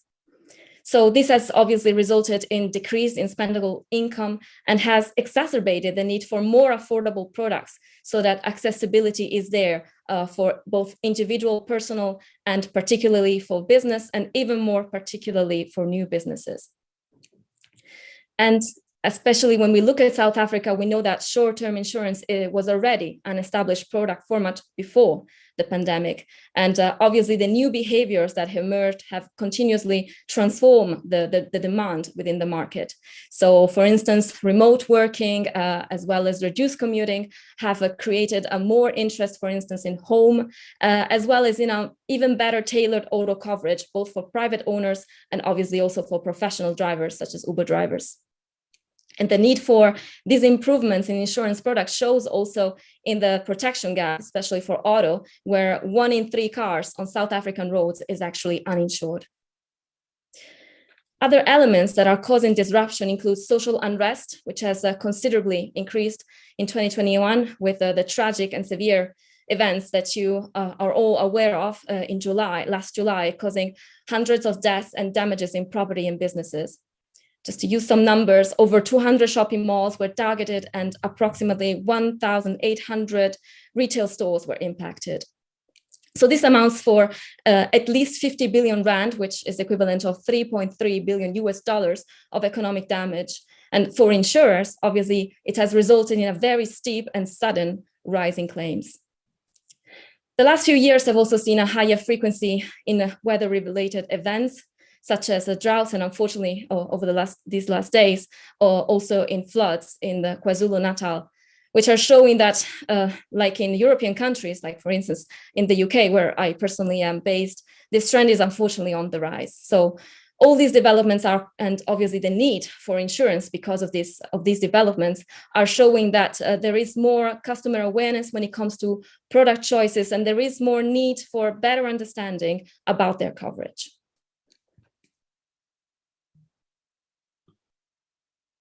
So how are insurers reacting to this disruption? Well, obviously, this really depends on how they generally positioned when this disruption is occurring. And if we first consider what we call the poorly positioned companies, well, it is really important to highlight here that there currently are many obstacles that are impeding them to swiftly adapt to what we call the new normal. And one key aspect that we need to consider is the fact that there are multiple systems that are not really interacting well across each other. And this is causing silos, resulting in delays and errors. And obviously, if we think of a social unrest where there is a sudden surge in claims and there is a need to act upon very, very quickly, this means that the process of number of claims can overwhelm the processing system. And in the worst cases, it can require IT intervention and obviously slowing the process down even further. But other reactions to the surging claims have included more confusion and some sort of reluctance when it came to paying the sudden surging claims. And this, of course, has had some impacts when it comes to customer satisfaction. And obviously, if we look at a market like South Africa, where short-term based insurance is already quite spread, we particularly see that the fluctuation is going to be even stronger, and that a customer that sees themselves denied of the payment of a claim can consider switching or even giving up insurance just within 1 month. And the problem here is obviously that if we have good customers or good risk that is leaving in a sudden point, and then we're having like a worse risk that is actually staying in a time of stress, this is going to keep pressure and causing even a more adverse selection that obviously can result in times of stress of a more better risk leaving and worse risk staying. And this loss of customer retention cycle can keep continuing.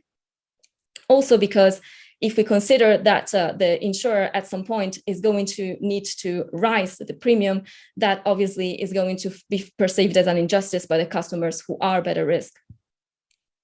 But this is not the entire story, because as we know, some insurers have been able to actually leverage the situation of change and quickly adapt in time of need for their customers. In fact, we have seen those insurers succeed in responding and deliver to them by being able, for instance, to automate their processes and deliver to the customers by simply actually acting upon a sudden claim surge. And we know, obviously, that there is a direct relationship, if we could call it a correlation, potentially that might be a mistake, between the customer satisfaction and customer retention. And this is particularly true in times of stress.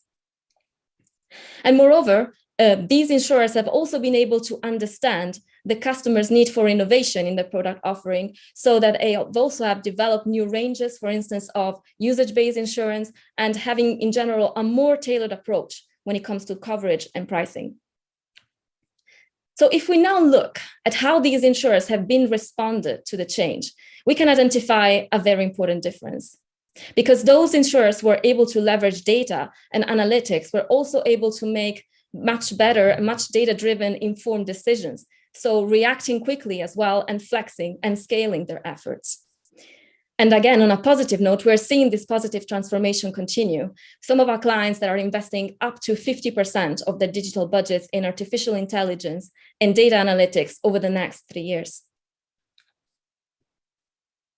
So now let us talk a little bit more about the claims process and where analytics can help. Well, especially in the fields of claims, analytics can really be a powerful tool when it comes to saving costs as well as achieving higher efficiencies. And we're seeing this happen more and more often across different elements. First of all, having business rules that are set to identify some anomalous behaviors in the claims workflow. For instance, triggering a warning signal and communicating to the claims handling lead to adjust and resource the staff accordingly. We also increasingly see insurers adopt STP or straight-through processing, so that there is a workflow in place when it comes to triaging claims and making sure that they are processed with the right expertise in place. Now, when it comes to an unpredicted event, such as social unrest, or like you're experiencing with floods today, this can really be vital in avoiding that the system overloads and that you can really provide timely support to your end customers. Additionally, insurers really increasingly adopt analytics today to gain a better overview of the claims that are processed and those that still need to be addressed.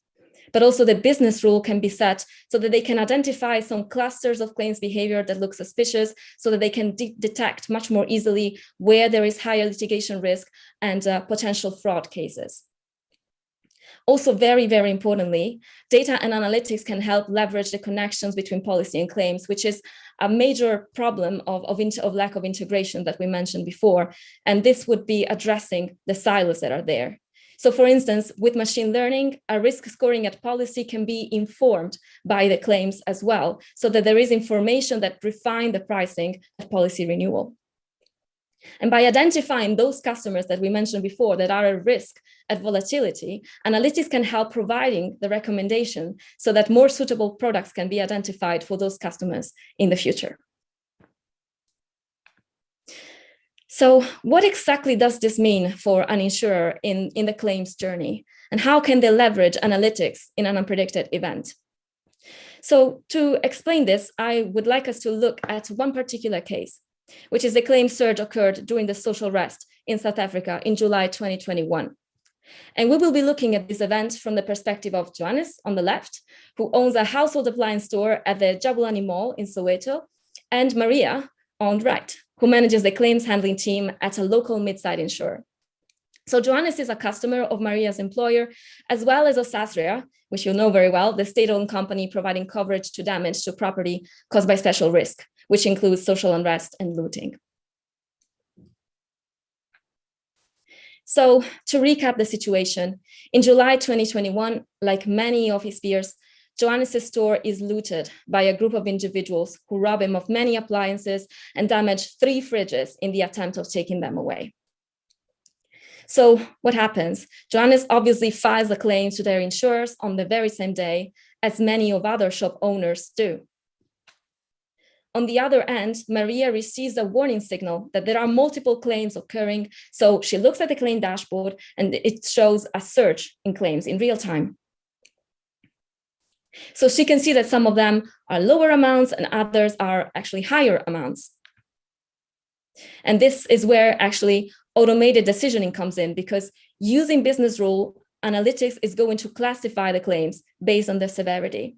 And this way, the most complex claims are going to be routed to the right skill set, whereas the most simple ones are just automatically processed.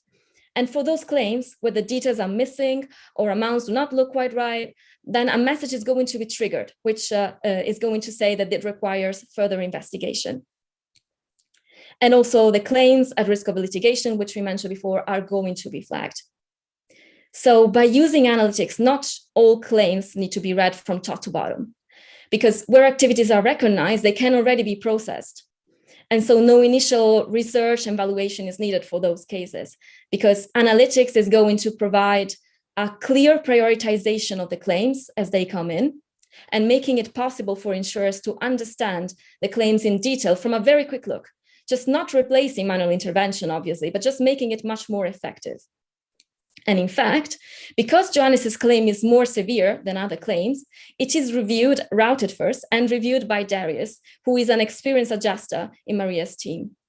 So using analytics, Darius can easily link Johannes' claim with the policy coverage. He doesn't have to go to the policy office and get all the paperwork there, because analytics is orchestrating behind the scenes the interaction with multiple systems.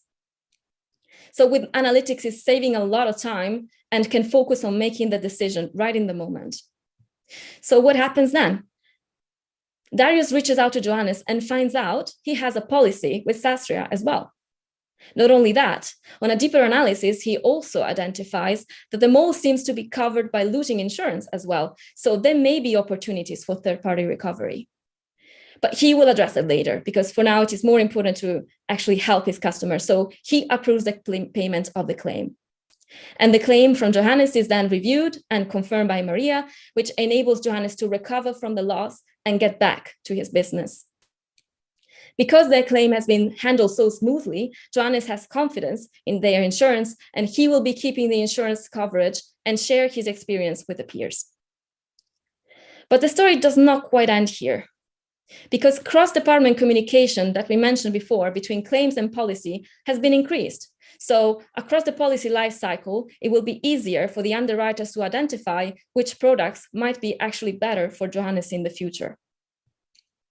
So 3 key points here that you can see at the bottom of the slide. First of all, really analytics help prioritization, triaging, and with analytics, claims adjuster have deeper insight to make the decisions in the moment.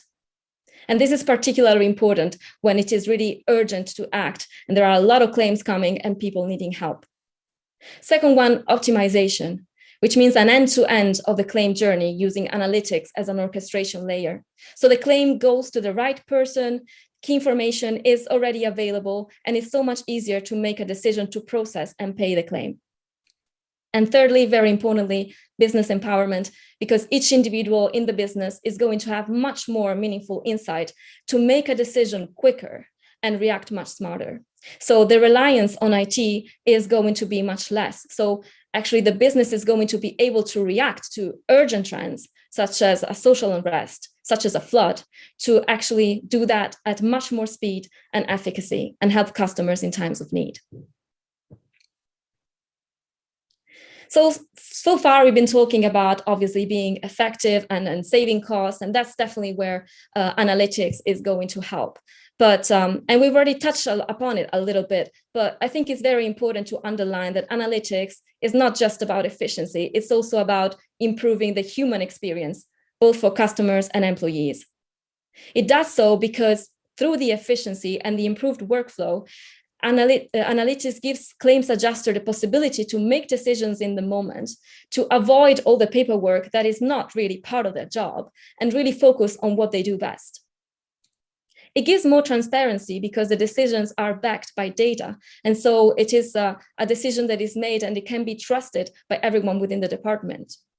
And obviously on the delivery side, it means that customers are going to see their payments paid much faster and delays are going to be considerably reduced. So now, very briefly, these are the solutions that we have as Guidewire for analytics. We call it Guidewire Live, and it is a suite of analytics applications that delivers live insights across the entire insurance lifecycle. So our analytics solutions are claims and policy administrative agnostic, and they are fully unique to the P&C insurance because this has been our core focus and our experience for over 20 years. So we are now reaching the end of the session, but I would like to summarize it with the 3 key advantages of having analytics in place for insurers when they're managing claims. And there are 3 key aspects that I would like to leave you with. First of all, having the ability to be flexible and to scale in the event of volatility in order to be able to react to unknown events. Because whilst events such as social unrest may not be predictable, the response to a surge in claims can be easily implemented. Secondly, open source technology can be leveraged to interact with multiple systems.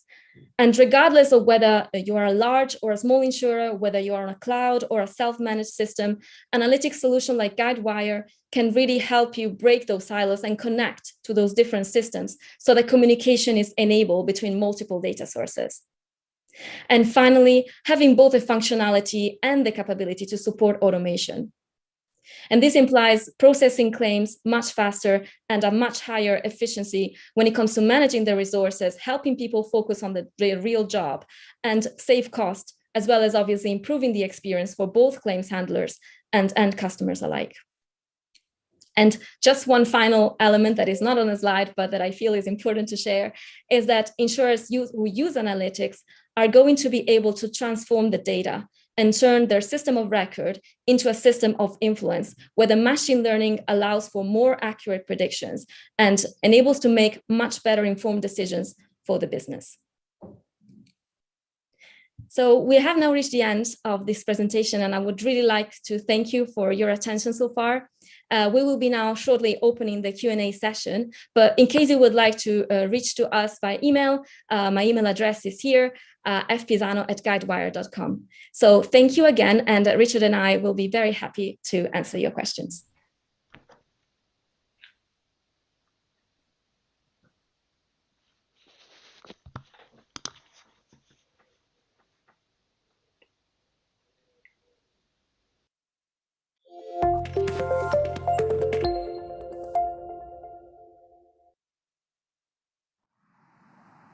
Thank you so much, Frederica, for that insightful presentation. I thoroughly enjoyed it.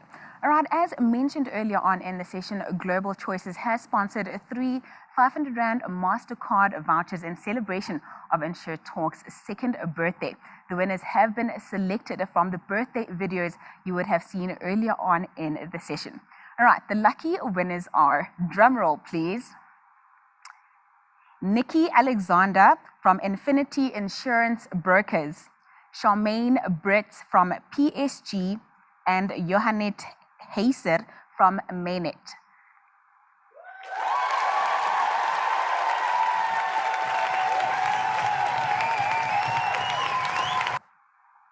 A huge congratulations to all of the lucky winners. Do enjoy your prize.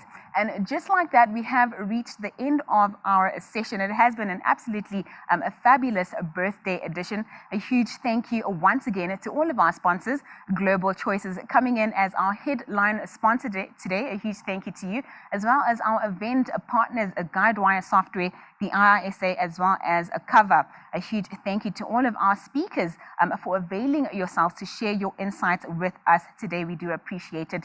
And then, of course, our attendees, the real MVPs here, we do thank you and appreciate you for your continued support of InsureTalk over the last 2 years. All right, a reminder now that InsureTalk 22 will take place on the 26th of May between 10 and 1 o'clock. We will be sharing that registration link in the chat function, so do the right thing and register for that session. All right, I won't leave you with a quote today, but I will say this: do spare a thought and a prayer for those worst affected by the KZN floods. And if you will be traveling over the long weekend, safe travels and a peaceful Easter weekend to you and your family. From myself, Nondutsuwa Mhlungu, and the CN&CO events team, it's been an absolute pleasure. Stay safe and see you at InsureTalk 22.